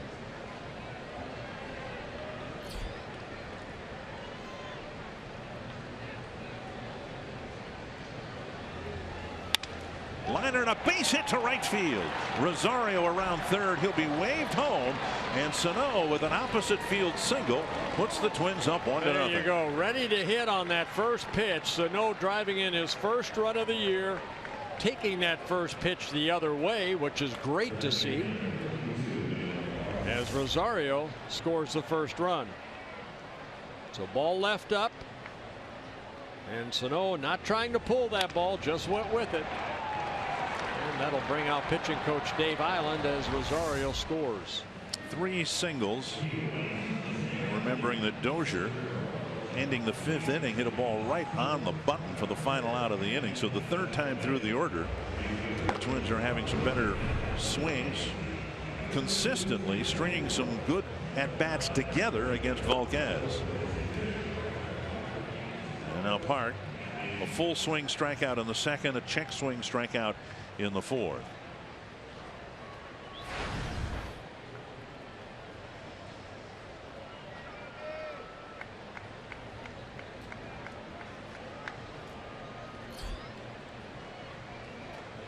Park now with 9 strikeouts and 15 at bats.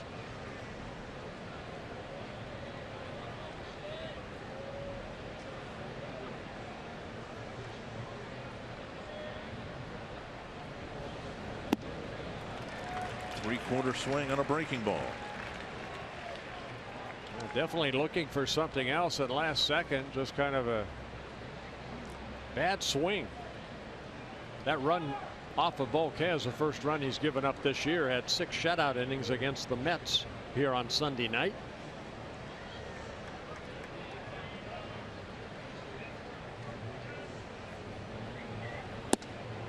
Good change up there. 0-2.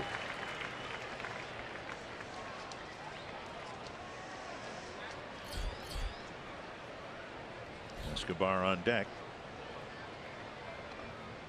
hoping that Park can battle back from 0-2 to have a productive at bat.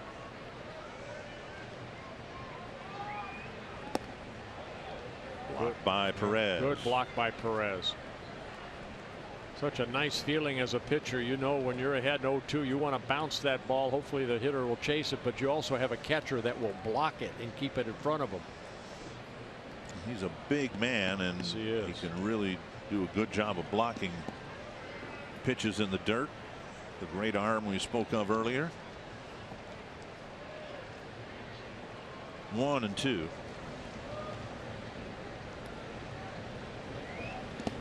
Another block. Mauer feints toward third base. You know, and being big, of course, that doesn't do you any good if you're not mobile behind the plate, and Perez is. Always looked at Perez the last couple of years and reminded me of former Twin great catcher Earl Batty, who, when you'd see him on the games on TV, looked like the chest protector was always too small for Earl. And Yeah, kind that's right. kind of the same way with Perez. He's such a mammoth human being, but it looks like his equipment doesn't fit right. 2-2. And a chopper foul. I do remember that. Seeing Earl Batty old pictures, and you know, they didn't have the protection of their arms or, you know, their shoulders back then. They're almost like a little league type of chest protector. No, Earl, I don't think Earl was even 6 feet, and Perez is north of 6 feet. He's just big all over, but Earl always just looked like his chest protector was too small. Yeah, they list Perez at 6'3", 240, but he catches like maybe a 5'10" type catcher, because he does get low. 2-2. Just missed the inside corner. He tried to zip a fastball over the inside corner, but missed. And now Park trying to protect the plate, trying to put the ball in play, but also hoping not to expand the strike zone here on 3-2.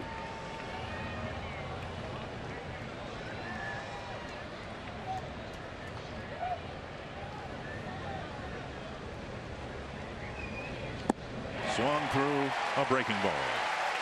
That changeup, I'll tell you what, that changeup this afternoon has been outstanding. A lot of movement. That's why I keep calling it a breaking ball. Yeah, it almost looked like a slider. It's almost like a screwball. That ball just. But third time Park has struck out, and strikeout number 9 for Volquez. So now Escobar hoping to pick up his teammate. We talked earlier about you're up there, and if you think the guy behind you can get the job done, that puts less pressure on you, but it works in reverse too. When things are going well, Escobar gets a double here, and then Park doesn't feel so bad, and that in its own way relieves some of the pressure. Yep. Let's see if he can do it.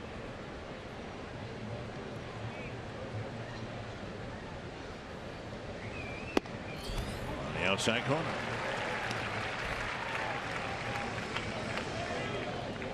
You need to take full advantage of situations like this. The Twins found out on Friday night how quickly the Royals can respond to being down by a run.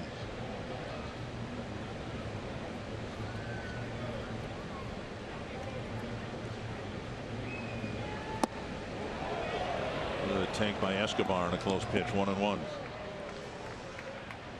Twins got the home run from Park in the 8th inning and had things set up. Jepson gets the 8th, Perkins gets the 9th, first win of the year's in the books, and so on and so forth. A formula that worked so well last year. Yeah, this will be pitch number 100 for Volquez, and his 19th pitch this inning. And it's a good curveball. And now 1-2 to Escobar. In his 6 shutout innings here on Sunday night, Volquez threw 106 pitches, 62 were strikes. Right now 100 pitches, 70 are strikes, so great strike to ball ratio.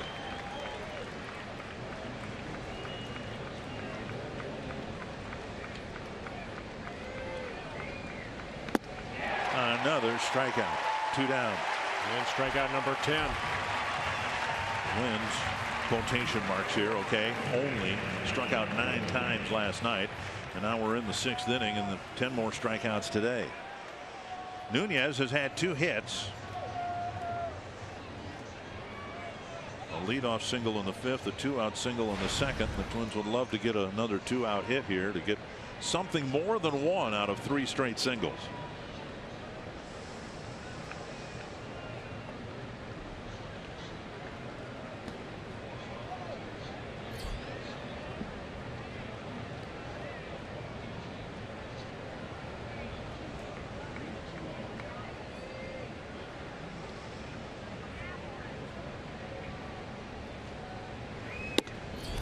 Away, ball 1. I think it also shows the experience of a pitcher that's been around the block. Again, Volquez making his 220th start. He's gone through situations like this before, but hey, 3 straight hits and a couple strikeouts. Well, he knows the importance of getting Nunez out here. Liner to center, a base hit. Mauer to third. They're going to wave him around as Cain fumbles the ball in center field. Sano to third base, and Nunez with a 3-hit day and a big 2-out hit here to make it 2-0. Just hit it right in front of Cain. I thought there was going to be a play at home because Cain was coming charging in, and the ball looked like the heel of his glove and then got away from him and allows Joe Mauer to score the 2nd run. Saw Cain fumble one earlier. Here he may have been caught looking up. Well, nice at bat right there. Waited nicely, lined it into center field. You see Joe Mauer with 2 outs, set by Gene Glenn. And he stands up across the plate. 4 singles in the inning so far, a couple of runs. Gene Glenn sending the runner. So credit Nunez with an RBI with Volquez leaving and John Murphy batting next.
They're up after a couple strikeouts of Park and Escobar.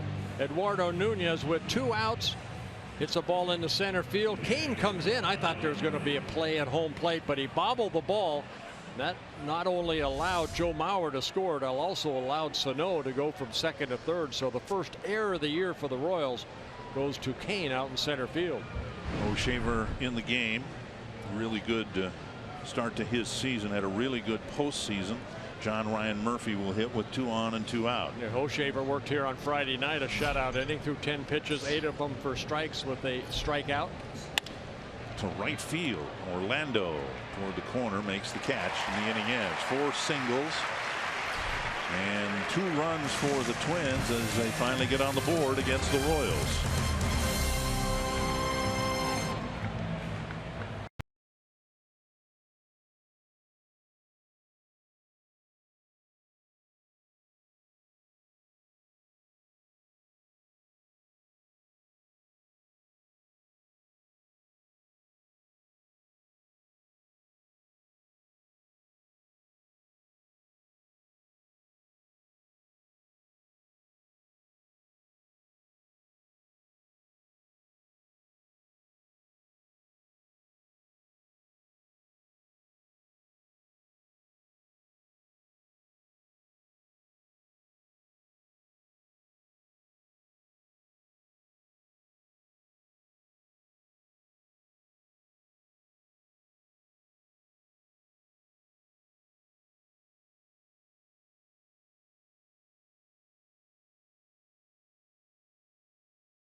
This afternoon. It's his first start of the season. I asked him how excited he was for the opportunity this morning.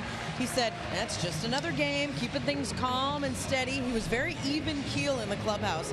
I also asked him about playing third base, and he said, early in my career, it was very difficult for me to play anywhere but shortstop. If they asked me to play second base or third base, it was a big deal for me.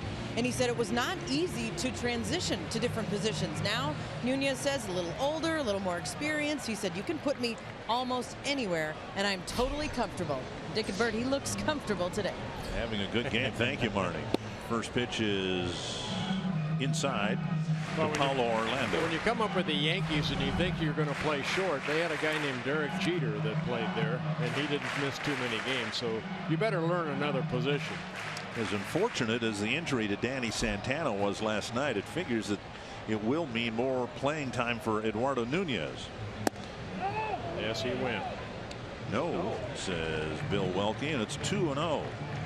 Boy, every inning is important for a pitcher, but for Ricky Nolasco, that has had 5 very, very good innings, this one is even more important. Twins just put 2 runs on the board. You want to get your guys back into the bench as quick as possible. So a big inning for Ricky Nolasco, who has been outstanding. Max Kepler is here. He arrived from Rochester this morning.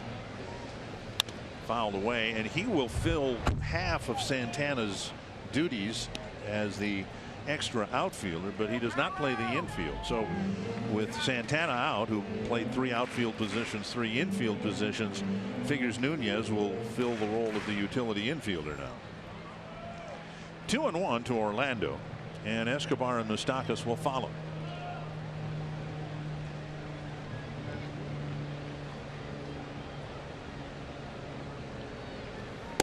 And off the plate, 3-1. Nolasco not only hasn't walked anybody, he hasn't had. Has he had a 3-ball count? Yeah, he did to Orlando his last yeah, at that's bat. right. Yeah, we went 3-2. I think it was a 10-pitch at bat Yep. for Orlando. Number 9 hitter. Yep, make him swing the bat right here. Murphy's not going to move much behind the plate.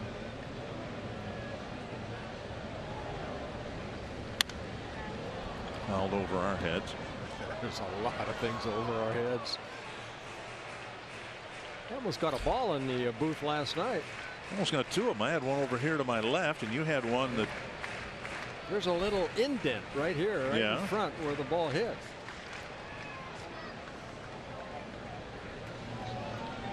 Three and 2 to the leadoff man in the Kansas City Sixth. My forehead. On the outside corner, a perfect pitch from Ricky And Nolasco. a big comeback right there. Falling behind an account, trusting your fastball. Orlando had a 3-1 pitch, had a pitch to hit, but right here he took it, came back over the plate. We've seen that pitch. He'll throw to left-handers in. This one starts outside, comes over and clips the corner. Strikeout number 4 for Nolasco. And that's a big strikeout there. First out at the bottom of the 6th inning. If you were watching Friday night, you saw the Twins take a lead late on Park's home run. And then they got 2 runs in their next at bat against Kevin Jepsen. And that has been the key to their success through their postseason runs, both in 2014 and in particular last year. 11 postseason wins to win the World Series, and 8 of them were come from behind wins. Good slower curveball for strike 2. 2 strikes to Escobar. A couple of ground balls off his bat today. Pitch count very good for Nolasco. 75, 51 strikes. And a defensive swing trying to protect the plate. Escobar got a piece. Yeah, that ball was about a foot outside, and Escobar reaching out and fouling it off.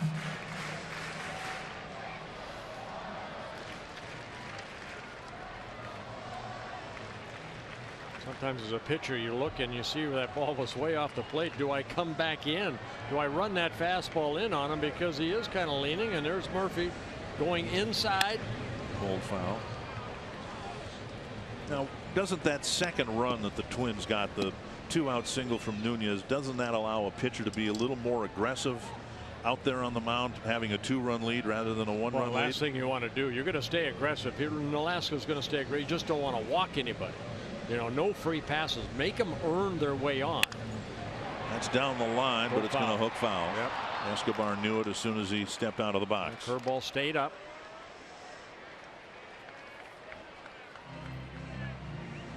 Yeah, where you run into trouble as a pitcher when your team gives you a run or two, you go out and walk, say, the first guy. Yeah, that used to eat at me because I did it.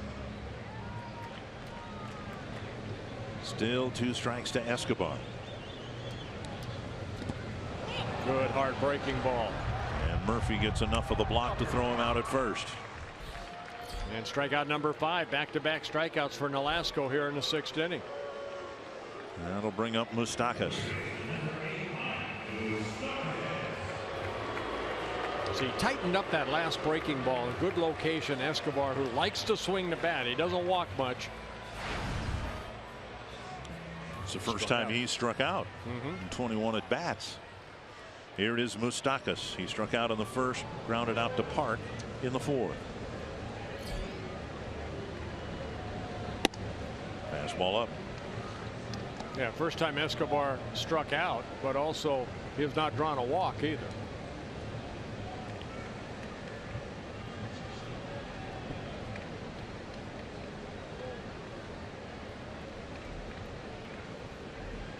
Done a good job of Moustakas the first 2 at-bats. He struck him out on a curveball down and in, and then went with a fastball when he was ahead 0-2, and Moustakas beat it into the ground to Park at first.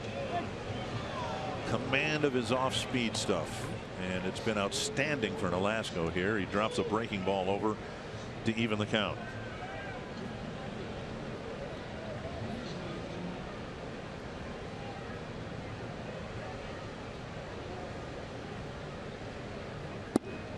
Missing low. Yeah, Nolasco, 33 years old, originally signed by the Cubs back in 2001. Out of high school in Southern California. Came up to the big leagues with the Marlins in 2006. Spent 8 seasons with the Marlins, and then traded over to the Dodgers.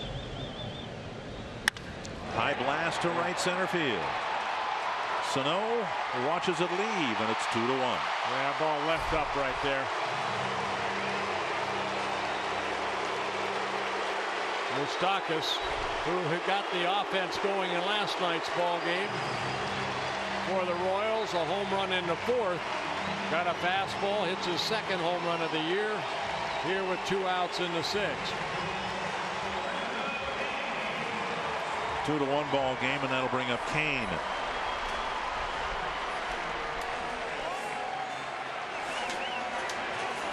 When Moustakas hit the first Kansas City home run of the season yesterday in the 4th inning, Kane followed on the very next pitch and hit one himself.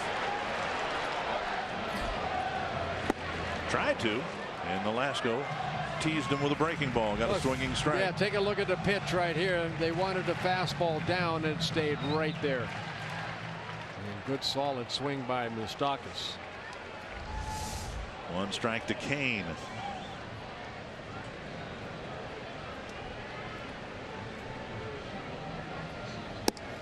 And now off the plate. This is a no doubter right here.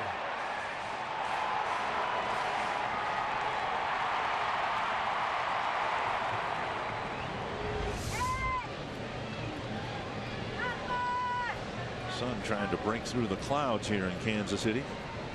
Nolasco trying to end the 6th. Hard ground ball backhanded by Nunez, and he one-hops the throw across to get Kane and end the 6th. Good inning for the Twins. They got 2. The Royals got 1.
Story of the game, the Twins with a lead heading to the 7th. Well, we had first 5 innings of pitchers duel.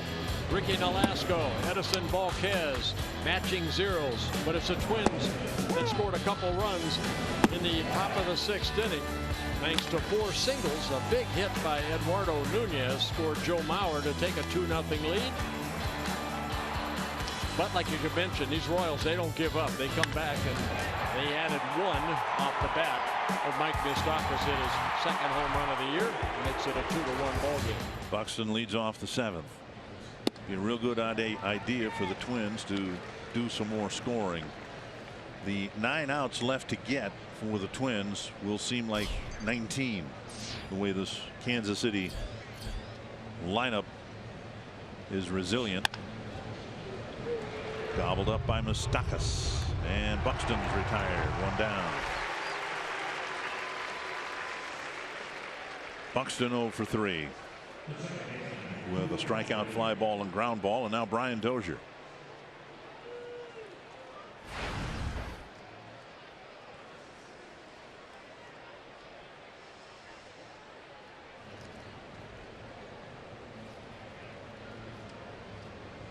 talked about Hochevar and what a great job he did in the postseason last year. 10 2/3 scoreless innings. High fly to left center field. Kane looking up. This ball is back and gone. A home run for Brian Dozier. His first of the year, and the Twins lead 3-1. Big home run there for Brian.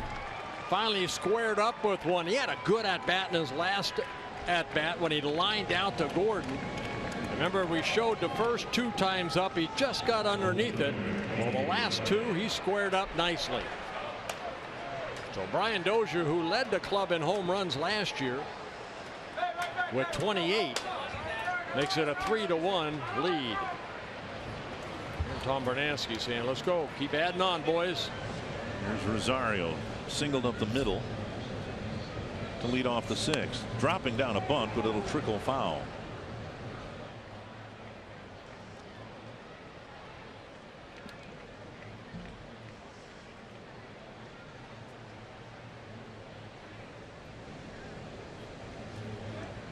Twins really from Dozier's at bat in the 5th all the way through. When they have made contact, it's been pretty solid contact.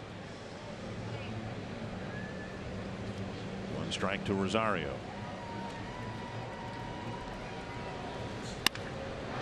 Hard on the ground to Colon. 2 down. Let's take another look at Brian Dozier's home run against Luke Hochevar. You see the fastball up, and that's, you know, remember the first 2 at bats he popped it up. That one he squared it up. Yeah, they got him out up there. I don't think anyone would be foolish enough to intentionally pitch up there to Brian based on what he did last year and the year before to pitches up even out of the strike zone. But he popped the first 2 up and plastered one into the seats in left center field. Here's Mauer, 3 for 3. Ouch. And that hit Joe. Joe rarely gets hit by a pitch. I think he got hit in the ankle by it. Got an ankle guard on for foul tip, but that one got him up around the knee. Hochevar, you can see Perez sitting inside and right off the right kneecap. Oh boy. Joe running it off, going to first base.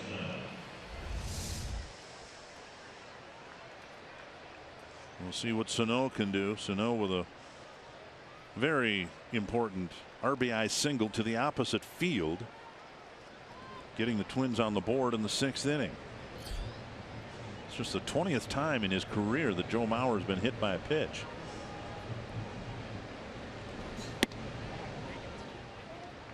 Sano's hit significant because of the timeliness of it, but also where it was. The Twins with 9 hits and the actually 2 pulled hits. If you count Dozier's home run pulled to left field, the home run and then Mauer's infield hit are the only 2 that have gone to the pull side. And that has to be a wonderful sight for Tom Bernansky, who's worked with these guys trying to get them to use the whole field. And now 1-2 to Sano. Sano looked like he hit it off the end of the bat, but he hit it to right center field to drive in a run. You know, Dick, I know nothing about hitting, but I've sat on the bench and I've watched and listened to hitting coaches talk to hitters, and I always say, when you're struggling, try to hit the ball right back through that pitcher's box. Try to hit it right back up the middle. And I think the Twins have done a good job of that. Sano doesn't like it. And Sano has got to. He just threw him out. He just got tossed. And Sano's got to learn to not do that. John Hirschbeck gave him about 5 seconds worth and then threw him out. They told him to get out of here. Sano said something else, and John Hirschbeck, the crew chief, tells Sano, your day is done. And it may have been done anyway. The Twins lead by a couple of runs. We may see Max Kepler in right field when we come back. Twins leading 3-1. And now we will stand and honor America with God Bless America.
home plate area quick enough to keep Sano in the game. He may have taken him out anyway. Max Kepler is in, just called up today. Eric Hosmer leads it off against Ricky Nolasco. Big swing and a miss. Good off-speed pitch right there. And Nolasco starting his 7th inning of work. 87 pitches, 60 for strikes. Missing inside with a fastball, 1-1. Yeah, I was watching the conversation between Sano and John Hirschbeck, the crew chief, and Hirschbeck told him to leave, and then Sano said something else, and that was it.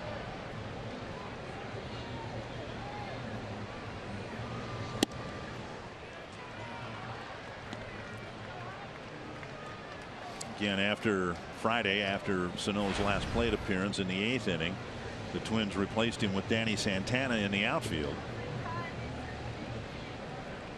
2-1. 2-2, and then of course Sano's spot came up in the batting order in the 9th inning. It was Rosario who I guess it was Rosario who came in and moved Santana over to left field. Rosario to left and Santana in right. Lifted to left field, and Rosario with the catch, 1 away.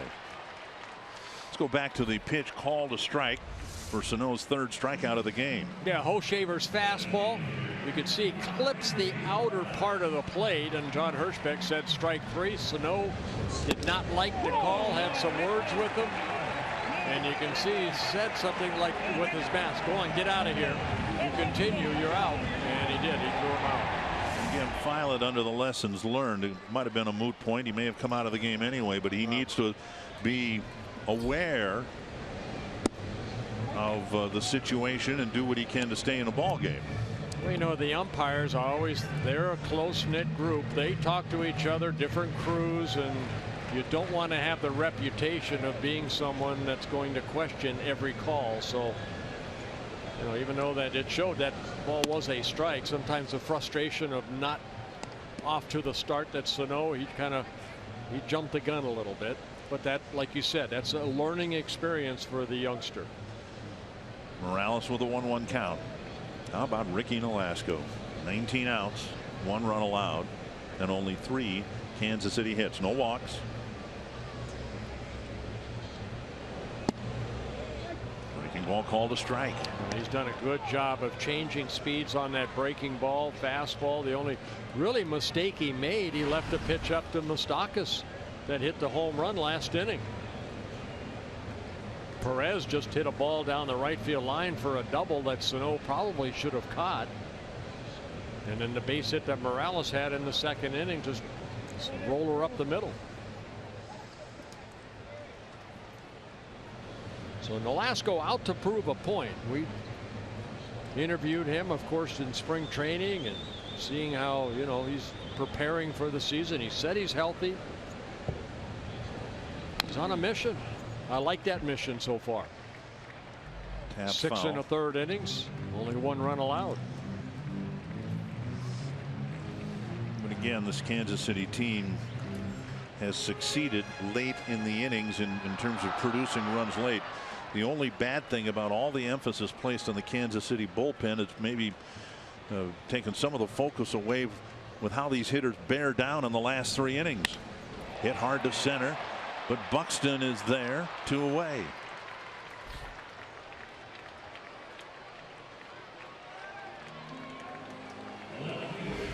Well, let's go back to the 4th inning. You know, Sano.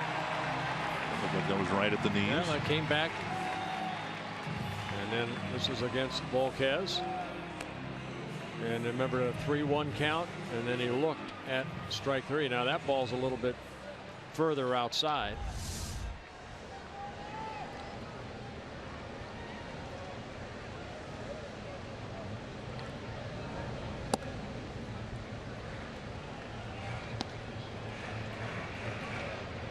One and 0 to Gordon.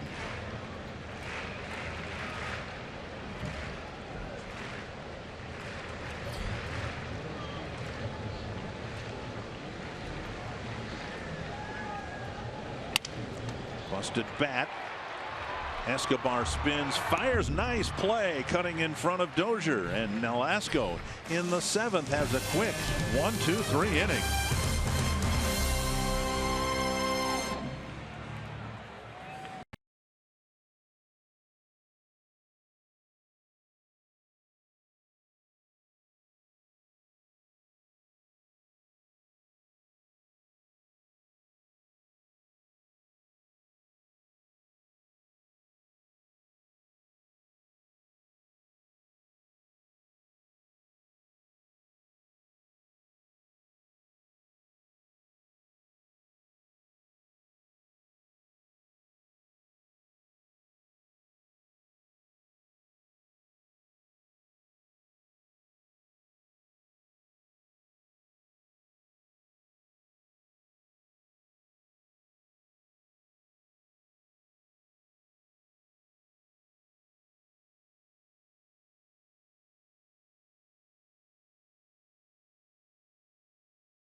Well, thank you very much, Tom. Yeah, it's been a great day for Ricky Nolasco, and arguably the biggest start he's had as a Twin. Twins with a 5-game losing streak to start the season, and he was sensational today. Well, they needed a good outing, and Ricky Nolasco provided that here tonight. Today. But everybody congratulating Ricky Nolasco.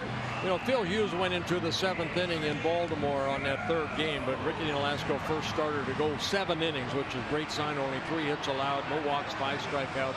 Neil Allen saying, yes, I knew you could do it.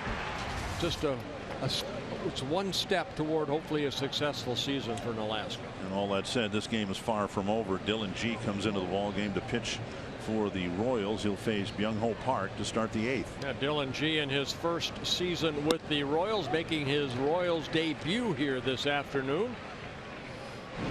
Last 6 seasons with the New York Mets, signed as a free agent over the winter by the Royals. Park with 3 strikeouts and 3 at-bats. And off the plate, 1-1.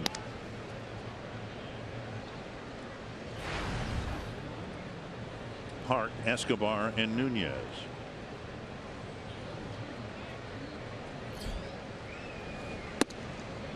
Came inside, missed, 2-1.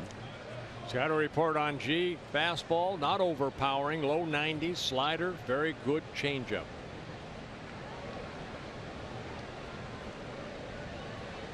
He's had some shoulder issues over his career. That's to left, hit well, but right at Gordon. Oh, actually coming in now, a sinking line drive. Caught by Gordon for the first out. The second time that Gordon has had to slide to make a catch. This week only, T-Mobile customers can get a free season-long subscription to MLB.TV Premium.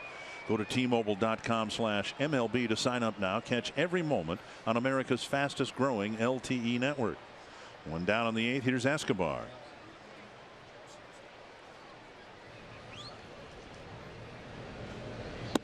Inside, ball 1. Yeah, we talked about the Royals bullpen, how good they are, but they have a lot of guys. We saw Wade Davis came up as a starter. Gee came up with a starter with the Mets.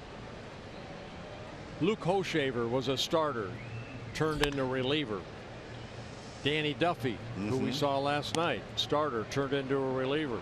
Chin-Ming Wong, who pitched last night, came up as a starter. So a lot of their bullpen guys weren't guys that signed to be a reliever, which like Herrera was.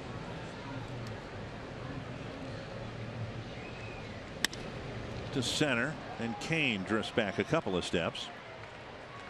2 down.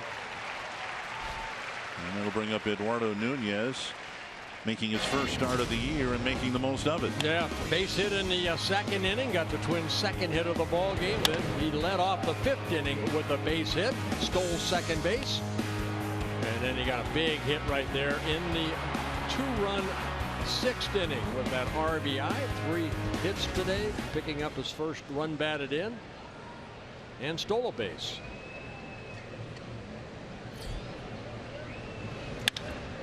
Four for 4 for Eduardo Nunez. A 2-out single. And to have anybody in the lineup get 4 hits in a game is remarkable. Here we are a week into the season. This is the guy's first start, and he goes 4 for 4. Well, he jumped on the fastball. You see Perez wanted it away. It drifted back over the plate, and Nunez picks up another base hit. Tying a career high in hits with 4, which he had done twice before. Down and away, ball 1. Murphy 0 for 3, a ground ball to short, a strikeout, hit a line drive on O'Shaver's first pitch for the 3rd out of the 6th, caught by Orlando in right field.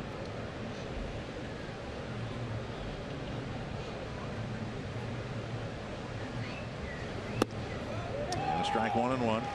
Saw Nunez try to steal a base a couple of nights ago. Let's see if he takes off here with 2 outs and Murphy at the plate.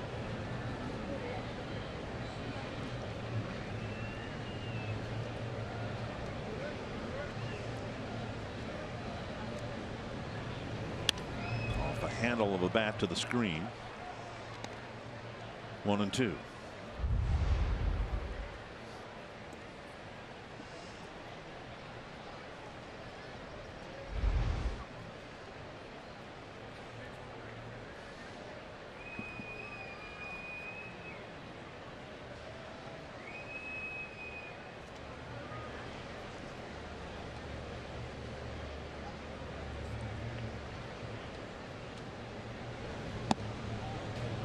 Just missed with a fastball. Very close. Kevin Jepson had a 1-run lead in the 8th inning Friday. He'll have one of at least 2 runs here this afternoon.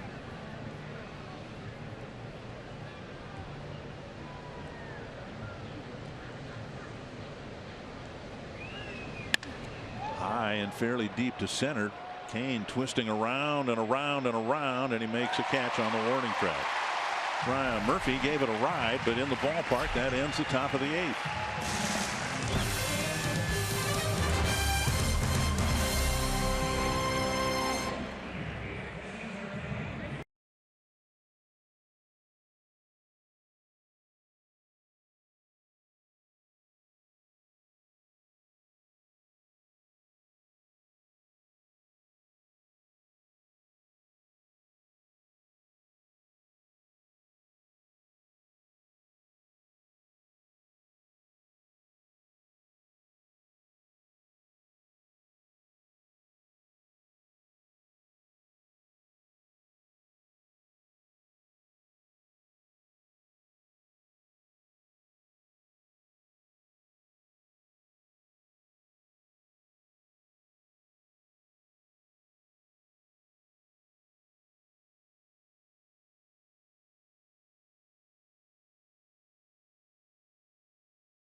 They're leading 3-1. Kevin Jepsen has had 2 difficult outings, one in Baltimore, one here Friday night.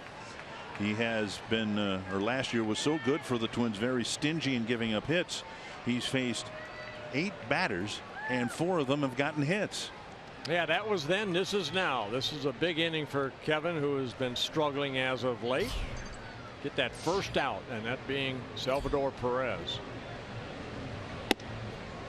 Fastball and a strike. Perez. We've seen the velocity there for Kevin. It's just the location of that velocity. He's left a lot of pitches up.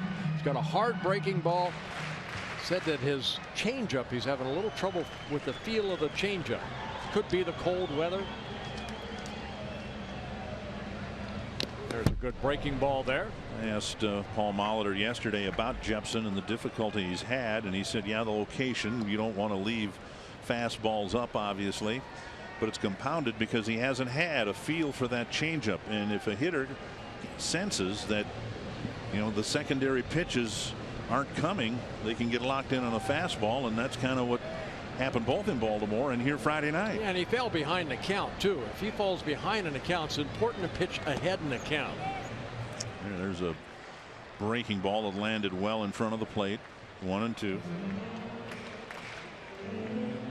When you're a hard thrower like Jepsen that doesn't have a lot of movement on that fastball, you fall behind 3-1, 2-1, you come in with your fastball, it's pretty hittable if you leave it up. And that's what he was doing. So hopefully this outing here will be a lot cleaner for him. And now 2-2. Perez got the biggest hit against Jepsen the other night. A triple to the gap in left center field past a diving Rosario. It drove in 1 run, and then Infante lifted a fly ball to score Perez for what turned out to be the game winning run.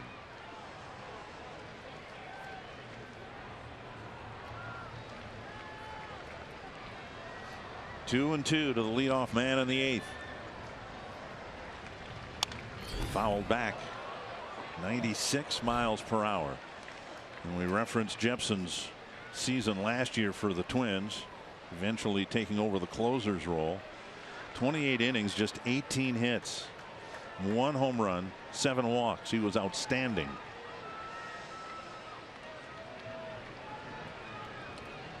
Trying to pitch a shutdown 8th here in Kansas City.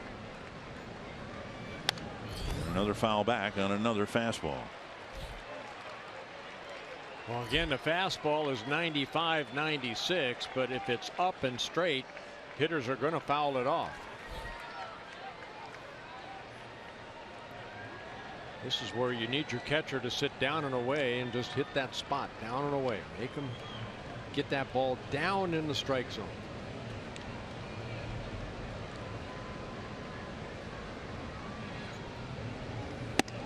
High fastball climbed the ladder and finally got a swing and a miss. Yeah, big strikeout right there. Always good to get that first out, and Jepsen able to do that. Went right after him. Perez fouled off 2 previous fastballs, but couldn't catch up to this high fastball. And now Christian Colon 0 for 2.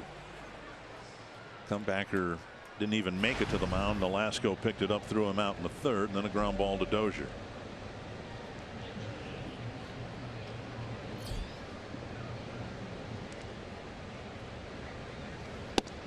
There, just like that. That's a good pitch right there. Put that in a bottle and keep it. Straight over the top, great location. Downward plane. Boom. Wow.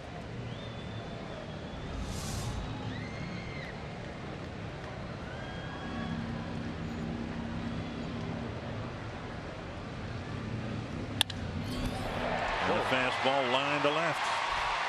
And Colon's aboard with a 1-out single.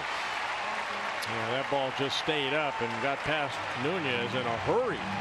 This copyrighted telecast presented by the authority of the Minnesota Twins and may not be reproduced or retransmitted in any form.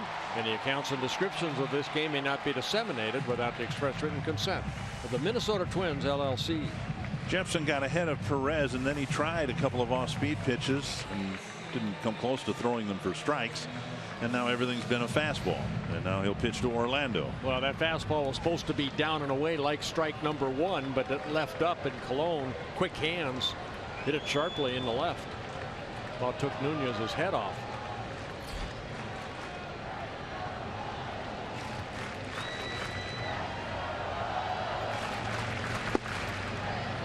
Missing down and in. Orlando with a pop to first. And a strikeout looking.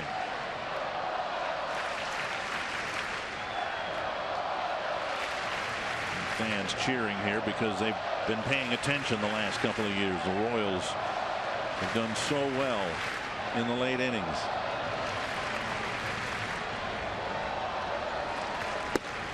Two and 0.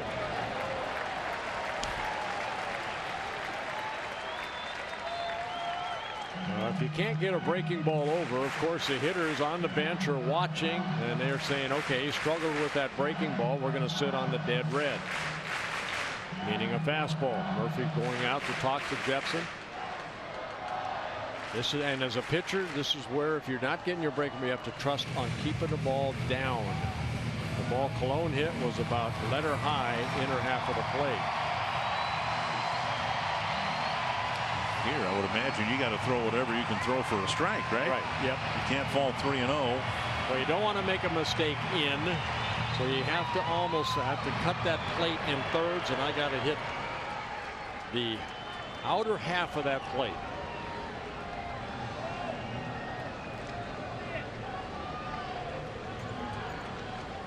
Chopper towards short. Get it out.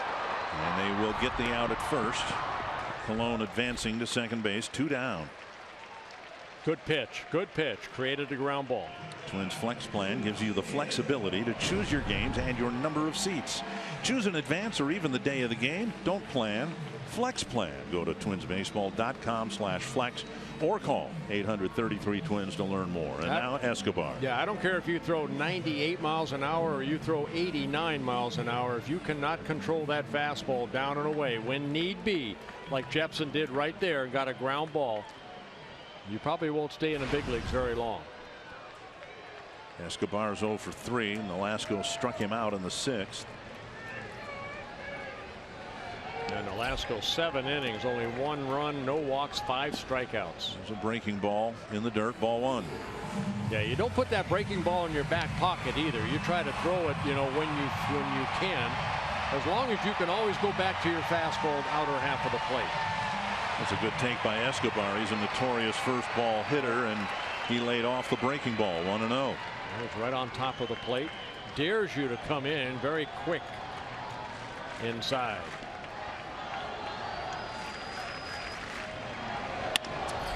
Bouncer to short. Escobar sets. And a good 8th inning for Kevin Jepson, and the 2-run lead is preserved.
Win of the season. Fox Sports North is proud to partner with Girls on the Run Twin Cities to empower girls to be healthy and confident.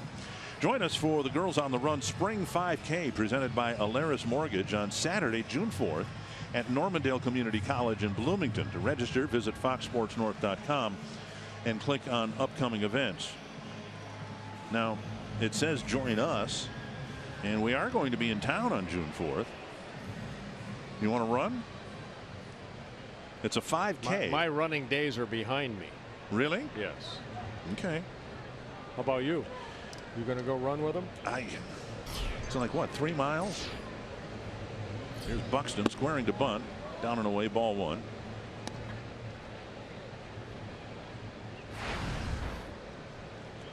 Buxton, Dozier, and Rosario. Dylan G starting his second inning of relief. Push bunt. There you go. Nice play, but bad throw. G fired it over Hosmer. Buxton will get a bunt single going to second on the error. Well, again, you can see what speed does when Buxton able to make contact, and he bunts this ball. He takes it with him down that first baseline. And G kind of used his glove right here, and I think that maybe got lost in the shuffle of Hosmer right there looking for the ball. He was so close. Kind of shoveled it past him. Yeah. It's a good term. That's exactly what he did. He kind of shoveled it. Just kind of pushed it over the head of the first baseman. So Buxton aboard. He's got a hit. He's put the ball in play 3 times. That might be even more significant. And he is at second. We'll see what Dozier does here. Dozier's hit the ball very hard in his last 2 at bats. Yeah, it's a bunt single for Buxton, and then the error by the pitcher G, allowing him to go to second. So important for Dozier here to do whatever he needs to do to get Buxton to third base. The Royals will have to bring the infield in. There's a pitch away, ball 1. This is an at bat that Brian, I know he likes to try to pull everything. This is a ball. This is an at bat that he has to look to hit up the middle or the other way. Advance Buxton over to third. There's a breaking ball and a strike. Dozier taking a couple.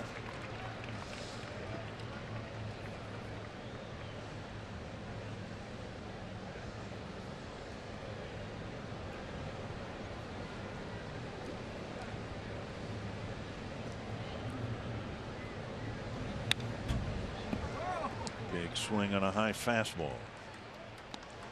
1 and 2. Well, same thing I was talking about Jepson last inning is the same situation G found himself in right there. You have to trust your fastball down in the strike zone. He lifted that baby up, and Dozier fouled it straight back.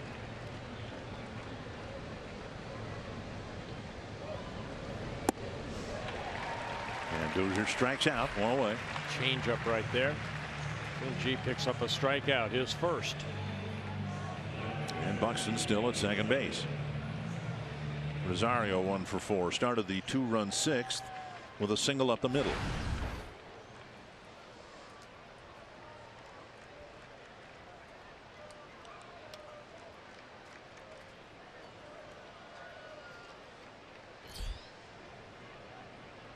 Rosario, Mauer, and Sano single to start the inning. 2 runs scored. The Twins took the first lead of the game. Swing and a miss. This is where the high percentage of strikeouts can really hurt a team. Twins needed a productive out from Dozier.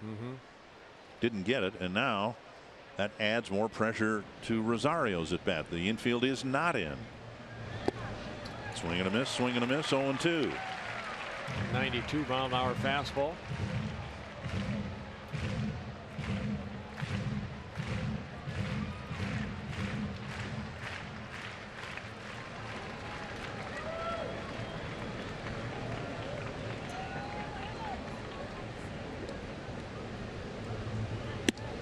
Two down.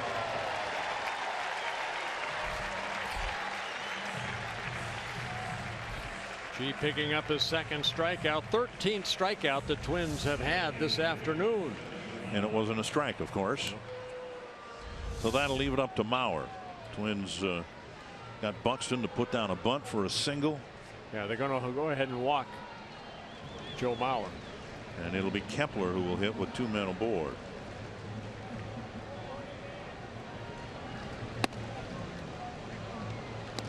Joe, a good day at the plate. 3 singles. Scored 1 of the 3 runs.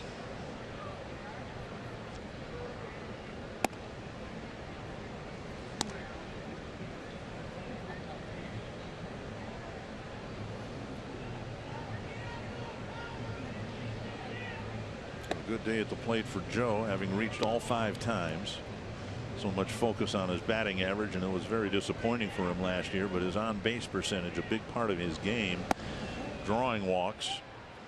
And although this is an intentional one, his on base percentage came into the game at 500, and it's going to be higher than that tomorrow. Here is Max Kepler with Glenn Perkins warmed up. He had a tune-up inning last night. And Kepler comes to the plate. Called up from Rochester, although he never played there. They were supposed to have their home opener yesterday, and it got weathered out. He played in 3 games last year in September. Got called up late September. 1 hit in 7 at-bats. In the game because Miguel Sano was ejected after his 3rd strikeout of the game. 1 strike to Kepler. Kepler just 23 years old. Last year's Twins minor league player of the year in the Twins organization, the Sherry Robertson Award. Well, he takes strike 2. In Kepler's minor league career, there's 1 strikeout for every 6 at bats.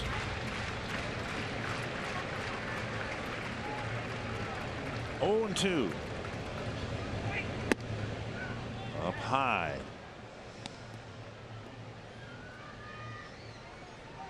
Kepler just a few at bats at AAA. He was the Southern League Player of the Year, where he hit .322 for Chattanooga last year.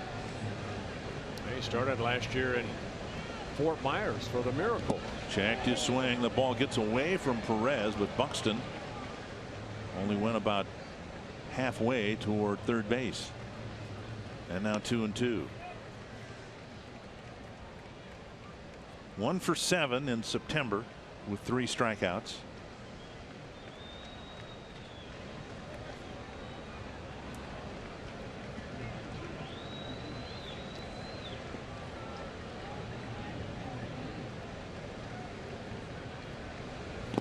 And now 3-2. Buxton will get a big early break from second base, and Mauer from first. And if Kepler reaches, Park would have a chance. Big spot for Max Kepler, trying to tack on a run or 2 or 3 here in the top of the 9th.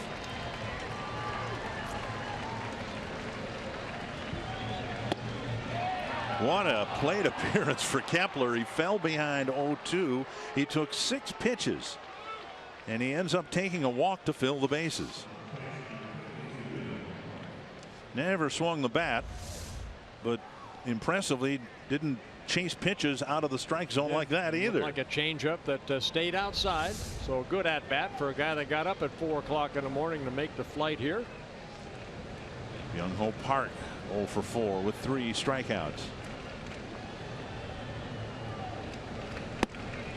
Pitch is up, ball 1.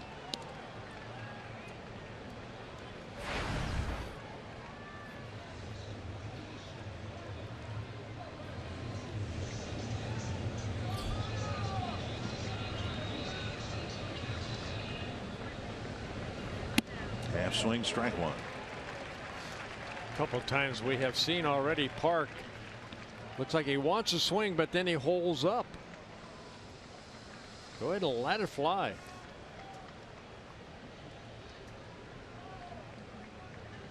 Struck out on a check swing on the 4th. Foul back, and now 1-2. Good swing there. Fouled it straight back. Got a pitch to hit and fouled it straight back.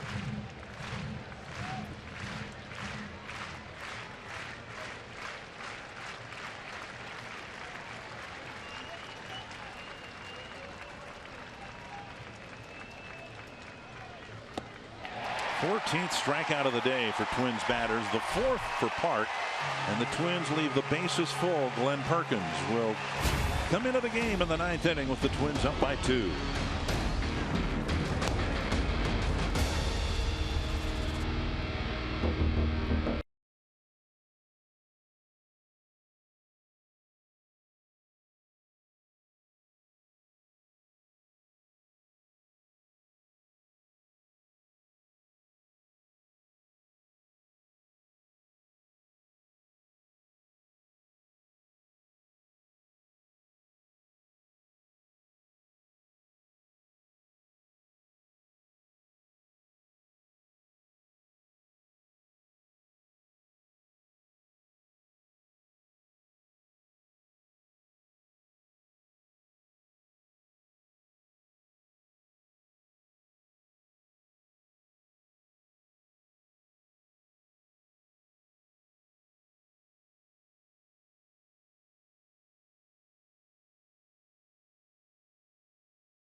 Three to 1, the Twins in front. Twins will come home tomorrow, or today actually, for a game tomorrow. Our coverage beginning at 2 o'clock. The home opener against the White Sox, who will rain out this afternoon. Well, Glenn Perkins coming out of the bullpen. He worked in last night's ball game, a shutout inning, but he left with bases loaded through 27 pitches, 16 for strikes. First pitch hit to left field. Rosario going back, still going back, and now makes the catch on the edge of the track. Looked like he may have lost sight of that ball for a while, but he got there. 1 pitch, 1 out. Perkins struck out Moustakas last night, left the bases full. It was his first outing of the year, and he'll take that first pitch out gladly. He walked Kane in the 8th inning last night.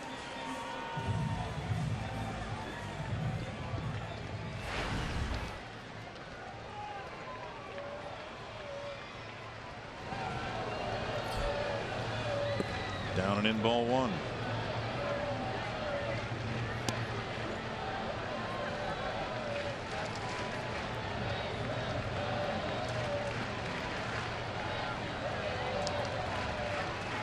Just 0 for 1 with last night's walk against Perkins.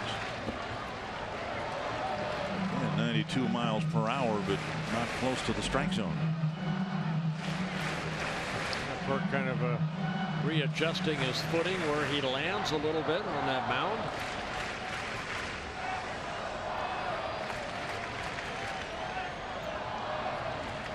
Down the middle of strike. You know, that's one thing that relievers do have to kind of look at that mound where you land, because sometimes you can have a pitcher that digs a big hole where you land, and sometimes you got to kick it out a little bit. And a base hit to center, and that'll get Hosmer to the plate as a tying run.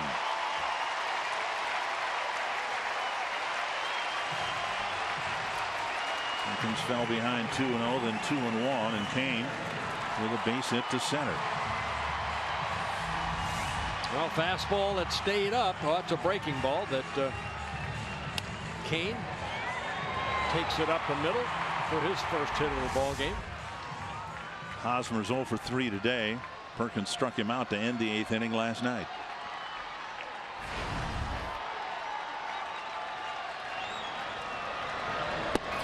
slider for a called strike.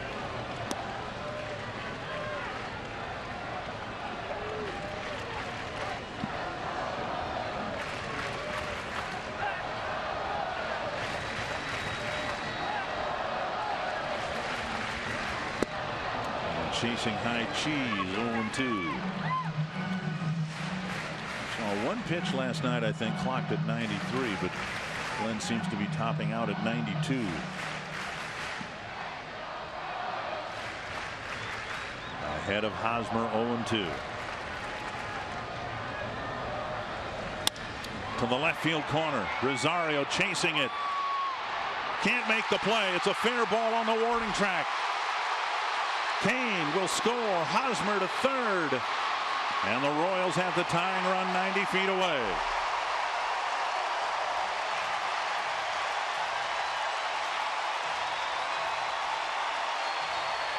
That ball had a lot of slice on it. Rosario was shading him a little bit toward center field. Had to go a long way.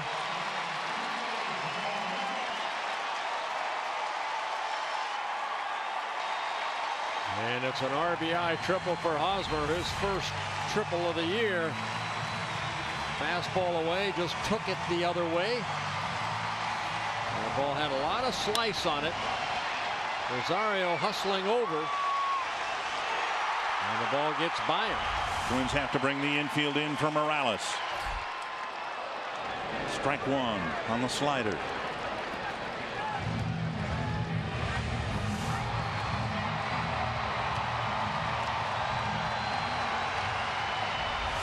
Frankly, the Twins are lucky that wasn't an inside the park home run.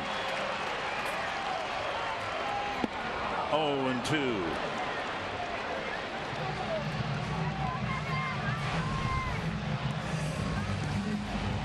Morales 0 for 2 in matchups against Perkins. Did not face him last night.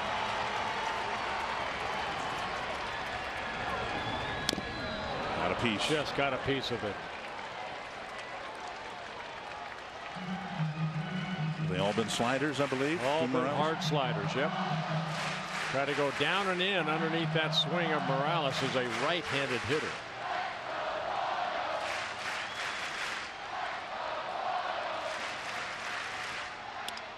That was foul. He left that one up a little bit. Morales fouled it off.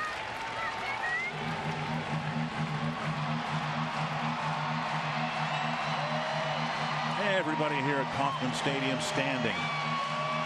They should be used to this by now. 0-2. Fly ball right field and deep. Kepler going back, still going back. Makes the catch. Tagging and scoring is Hosmer. The Royals have tied it up.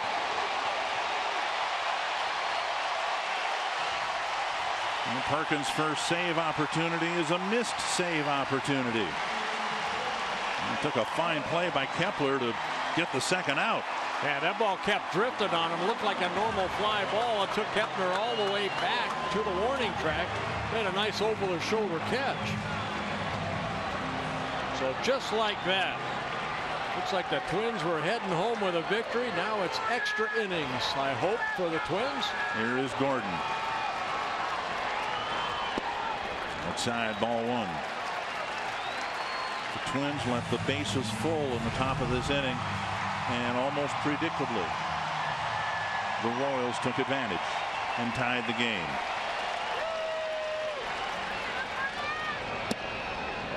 Two and 0.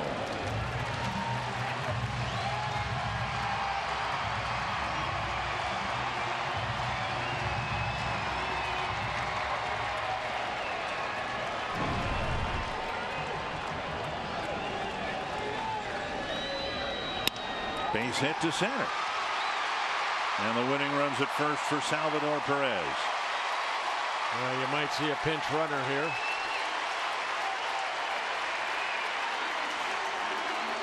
Terrence Gore on the bench for the Royals. CenturyLink what's next tomorrow afternoon. Jose Quintana, who was supposed to pitch today for Chicago, but again they got rained out, go against Kyle Gibson. Gordon looking in the bench or toward the bench. He will be left in.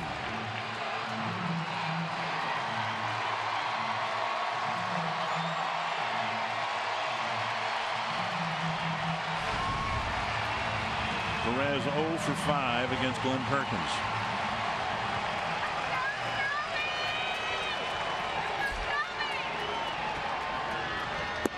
Ball 1.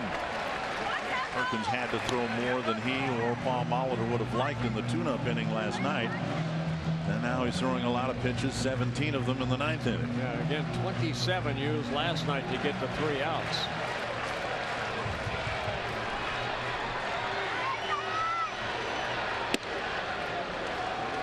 One and one.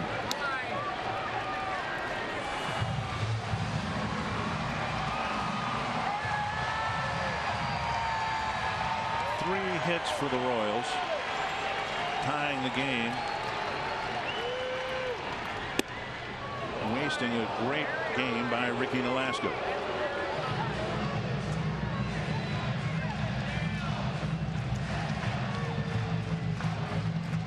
One and two to Salvador Perez.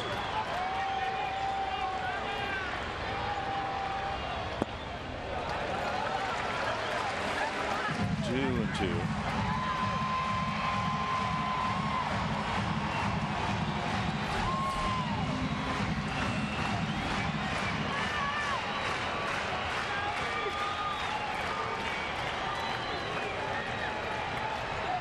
There goes Gordon, swung on and missed, and that ends the 9th inning. But the Royals get 2. They tie the game.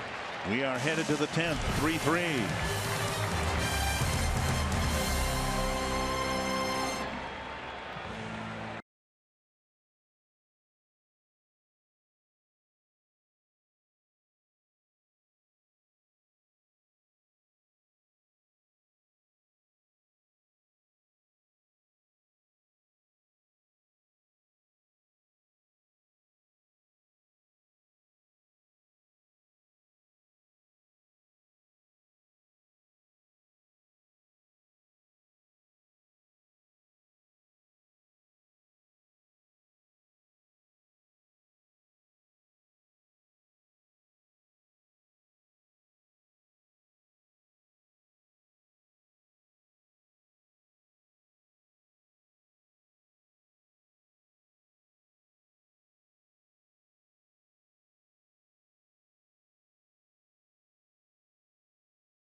The Budweiser Roof Deck is the ultimate Minnesota Twins outdoor experience.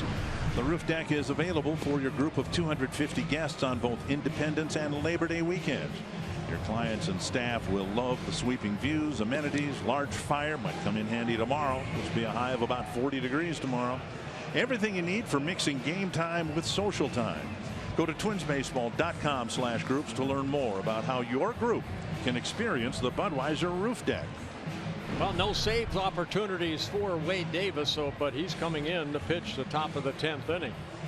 Making his 3rd relief appearance. He has 2 saves in his first 2 outings. Picked up a save here the other night. 1 hit in 2 innings. He has a couple walks with 4 strikeouts. It'll be Escobar, Nunez, and Murphy in the Twins' 10th.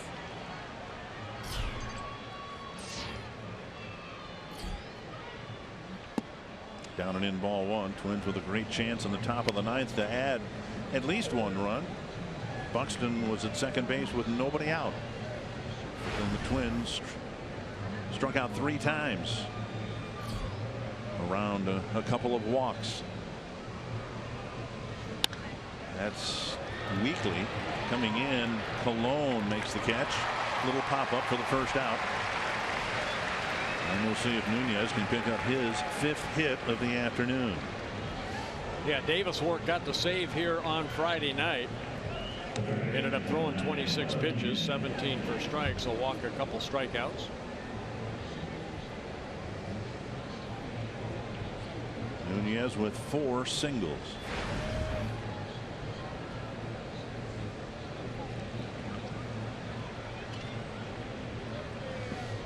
Three times he's had a ball game in his career with 4 hits in a game. Never has had 5 hits in a ball game. Swing and a miss. 1 strike.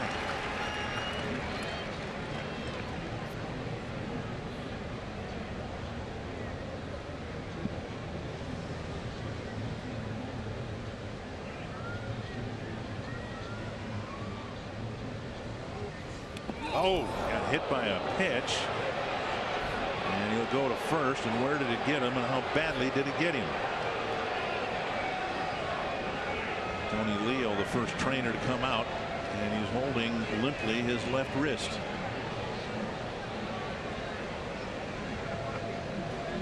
He got him on the right wrist, yeah. Right wrist, yeah, right around the elbow area, the forearm.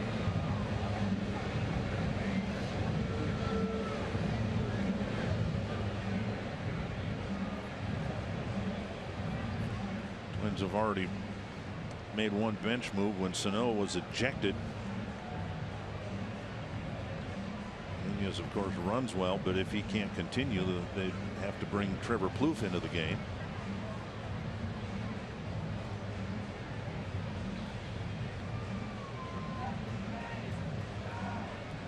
Yeah, it almost looked like Nunez ran into that pitch, so maybe he was trying to bunt, take the ball with him. Take a look at this pitch right here. Watch Nunez right there. Yeah, he was going to try to bunt that ball.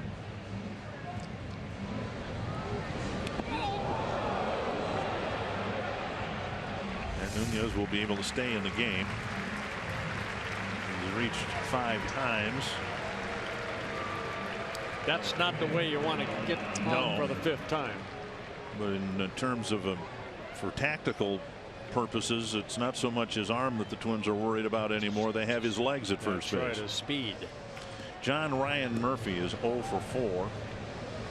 Hit the ball hard once back in the 6th inning.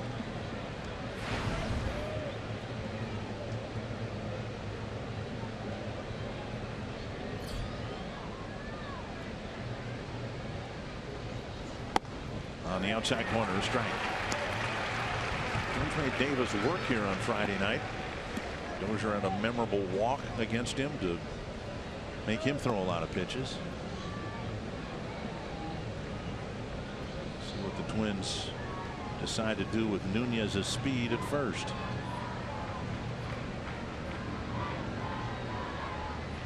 There he goes. Didn't get a particularly good jump. Out at second. And Nunez says, let's take a look at that. He's pretty convinced that he got in under the tag, and the Twins will take a look at it. Nunez leaving second base to get his helmet, but we'll see. That's a surprise. We'll see whether the Twins challenge this. Yeah, did he get that left hand on the bag before Colon? I believe Colon caught that ball and applied the quick tag.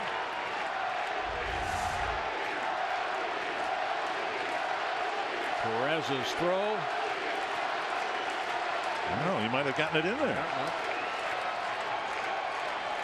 I don't know that there's enough evidence to overturn it. The Twins won't challenge. Nice tag by Colon at second base. He got the glove down very quickly, if he tagged him at all.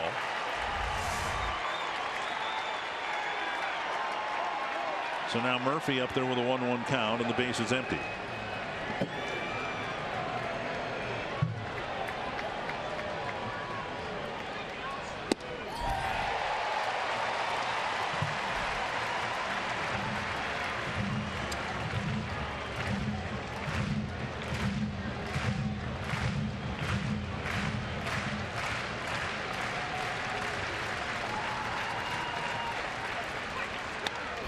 Foul to the screen.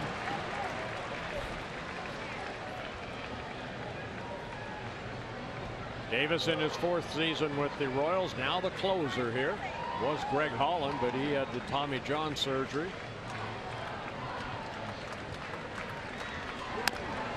Another chopper foul. One of the concerns now, I would imagine, since it was his right arm that was hit by a pitch, Nunez is off the field now, but will he be able to take his position at third base? It was, of course, his throwing arm that was hit. 1-2 to Murphy. Popped up and back into the seats.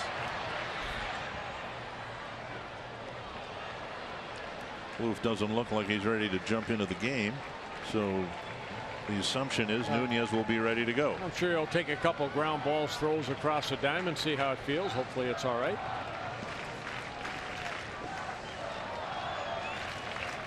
1-2 to Murphy.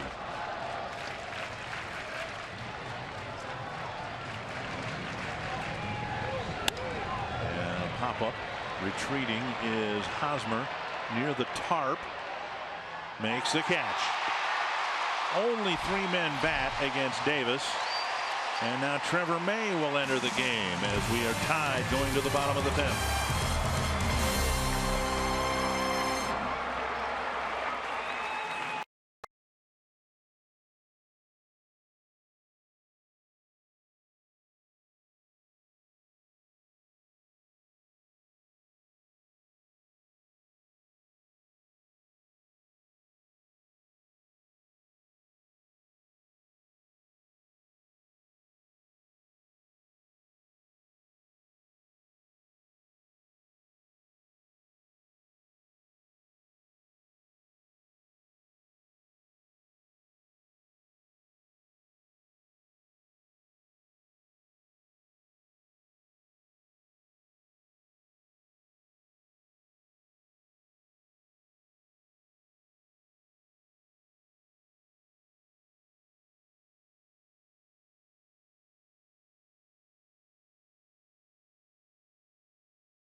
We head to the bottom of the 10th. Well, the first 5 innings was a pitcher's duel between Edison Valquez and Ricky Nolasco. It was the Twins that scored first, thanks to Miguel Sano's RBI single, that in the 6th inning. And then later in the inning, Nunez driving in the 2nd run. And Ricky Nolasco, outstanding. 7 innings, only 3 hits allowed, 1 damage, the home run. And then in the 9th inning, here come those pesky Royals coming back. A sacrifice fly right there after the Hosmer triple scored Kane. Hosmer scores the tying run. So not a good save opportunity for Glenn Perkins, who threw 21 pitches. Colon will lead things off against Trevor May.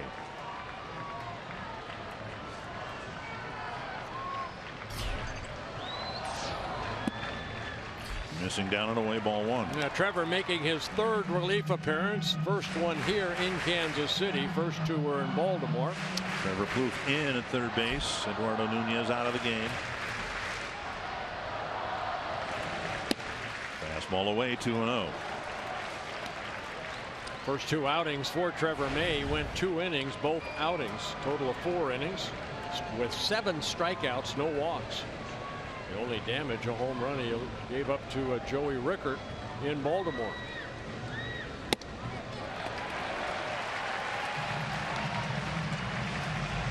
Three and 0.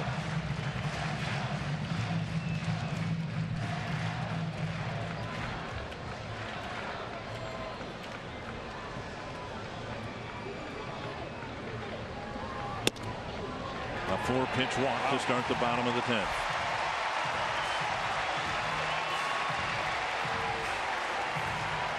Butting situation, I'm sure, here for Orlando. Here comes Terrence Gore, the speedy outfielder. such a weapon. If you haven't seen much of Gore, just imagine Ben Revere. Built the same type of speed.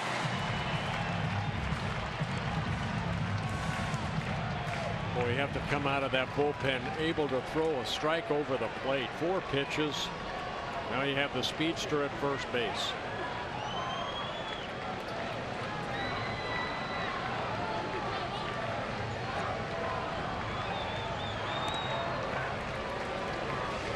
And Gore, and before him Dyson, who's on a rehab assignment, so fast in a bunting situation like this. What Ned Yost does frequently is steal second and bunt the runner to third. He's been up and down. He has 8 stolen bases for the Royals over the last 2 seasons. He is yet to be caught. In the minor leagues, 207 stolen bases. They only caught him 19 times in the minor leagues.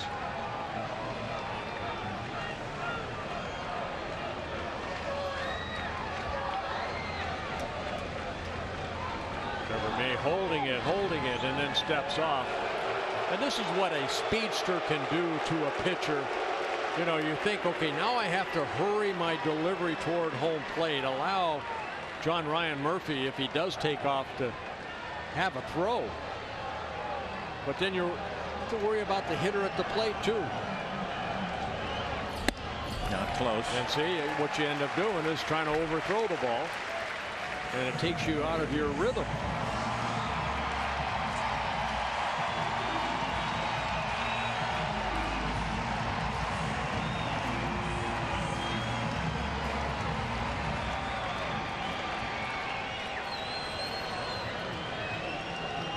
One and 0 to Orlando. Squaring to bunt, taking a strike.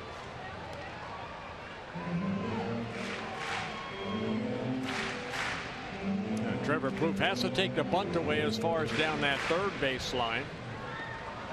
Of course, Park has to hold on Gore at first, who has an outstanding lead.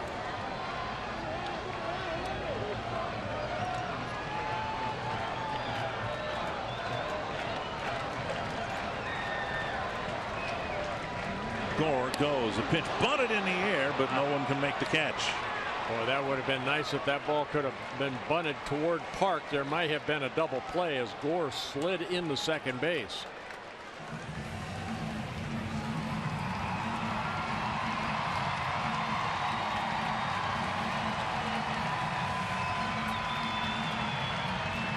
May last year and so far this year has been a strikeout pitcher, and he would love to get Orlando here and still have Gore at first base. Low throw past Park. Gore to second. He wants third.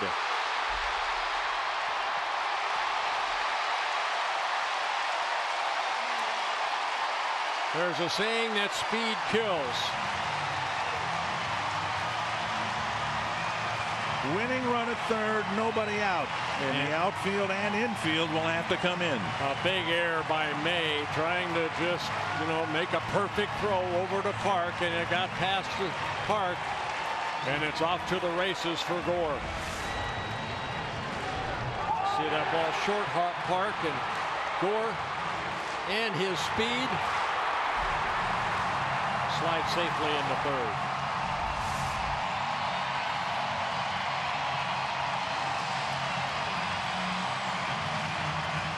One and 2 to Orlando.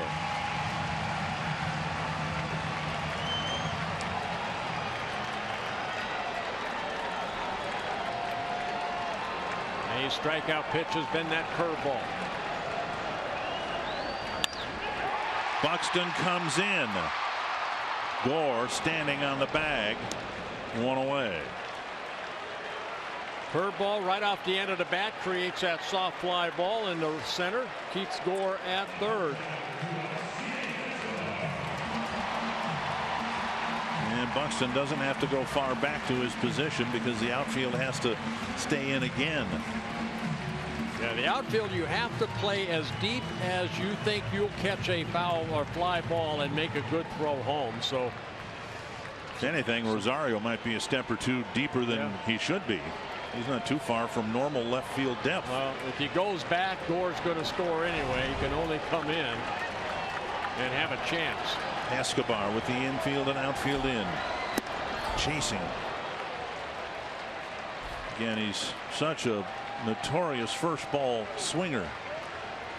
And May exploited that with a pitch that he couldn't hit.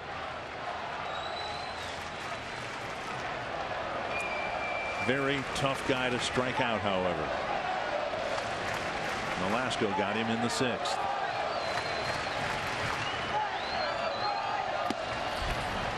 Two good fastballs right past the swinging Escobar.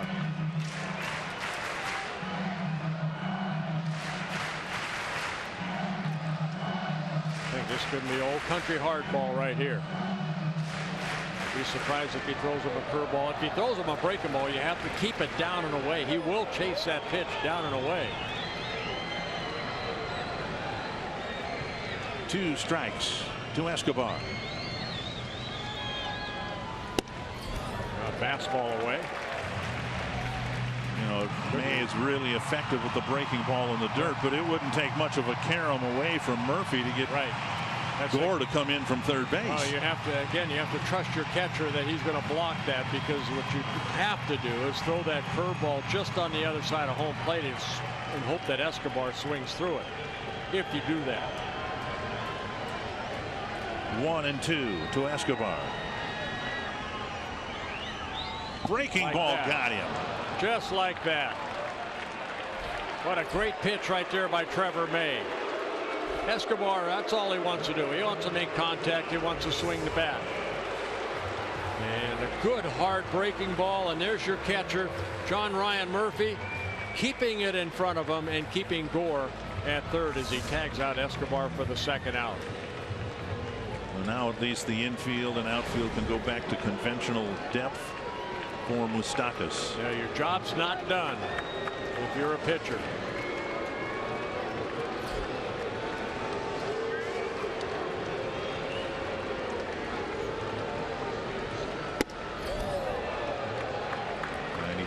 But missing inside, ball 1.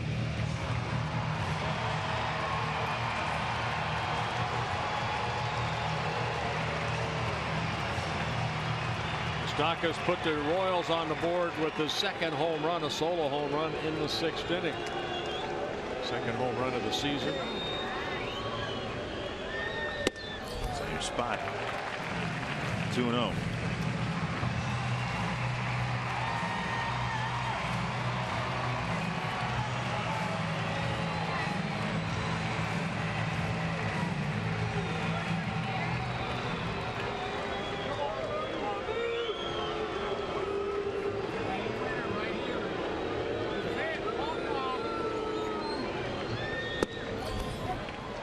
In the strike zone, 2-1.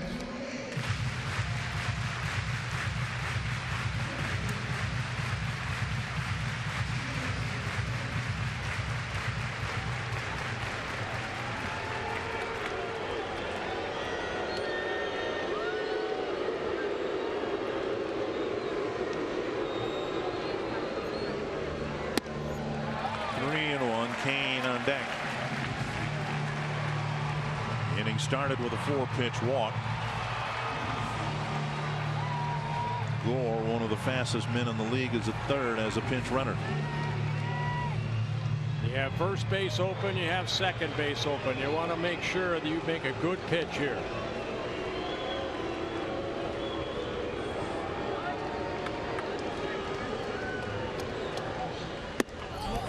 And a walk will put Moustakas aboard.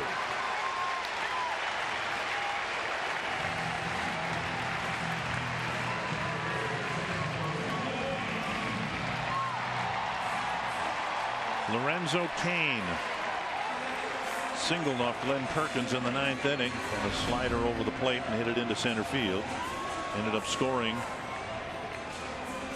the second run, first of the inning, and then Hosmer came in for the tying run. Murphy's going to talk to May right here. You know, for 6 innings or 7 innings when Nolasco's out there, there was really an inning under duress. But since the bullpen has come in, Jepson had to work his way out of the 8th inning. Perkins gave up the tying runs in the 9th inning, and here May. That's a lot of stress. Twins lost a 1-run lead in the 8th inning Friday, a 2-run lead in the 9th today. Best they can hope for now, an 11th inning.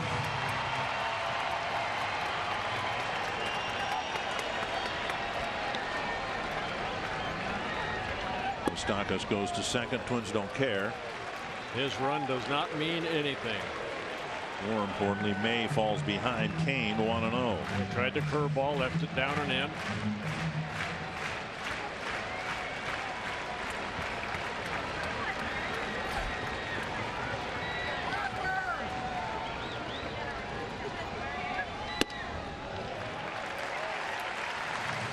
May just trying to hump up and overthrow a couple of his fastballs.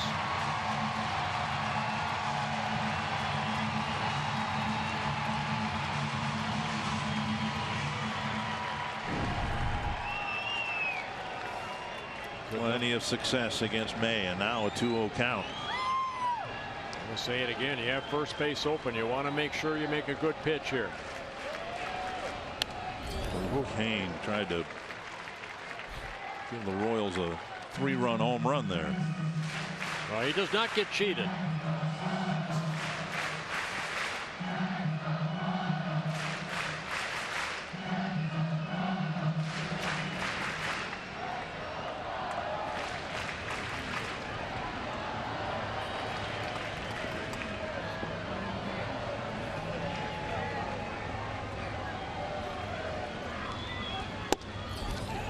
Outside corner at 96. And a great arm angle right there by May. Everything has been up, and all of a sudden there it is, straight downward plane.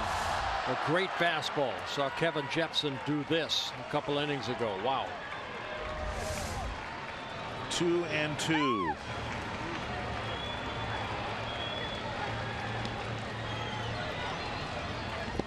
Oh, here comes Gore. Royals win. Murphy blocked one curve in the dirt. That one was way out in front of the plate, and the Royals sweep the Twins.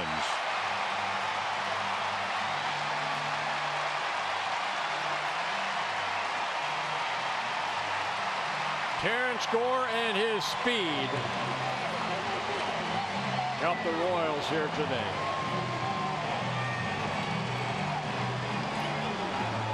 The unraveling started in the 9th. And then the leadoff walk in the 10th eventually leads the Royals to another win. Where Murphy did everything he could to try to knock it down. Hits off his chest protector, deflecting right.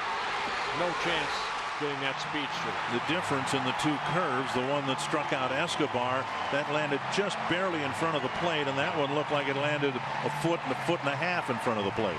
Yep. Whoa, tough loss. Tom Hanneman, the Twins are going to head home winless with 5 of the losses by 1 or 2 runs.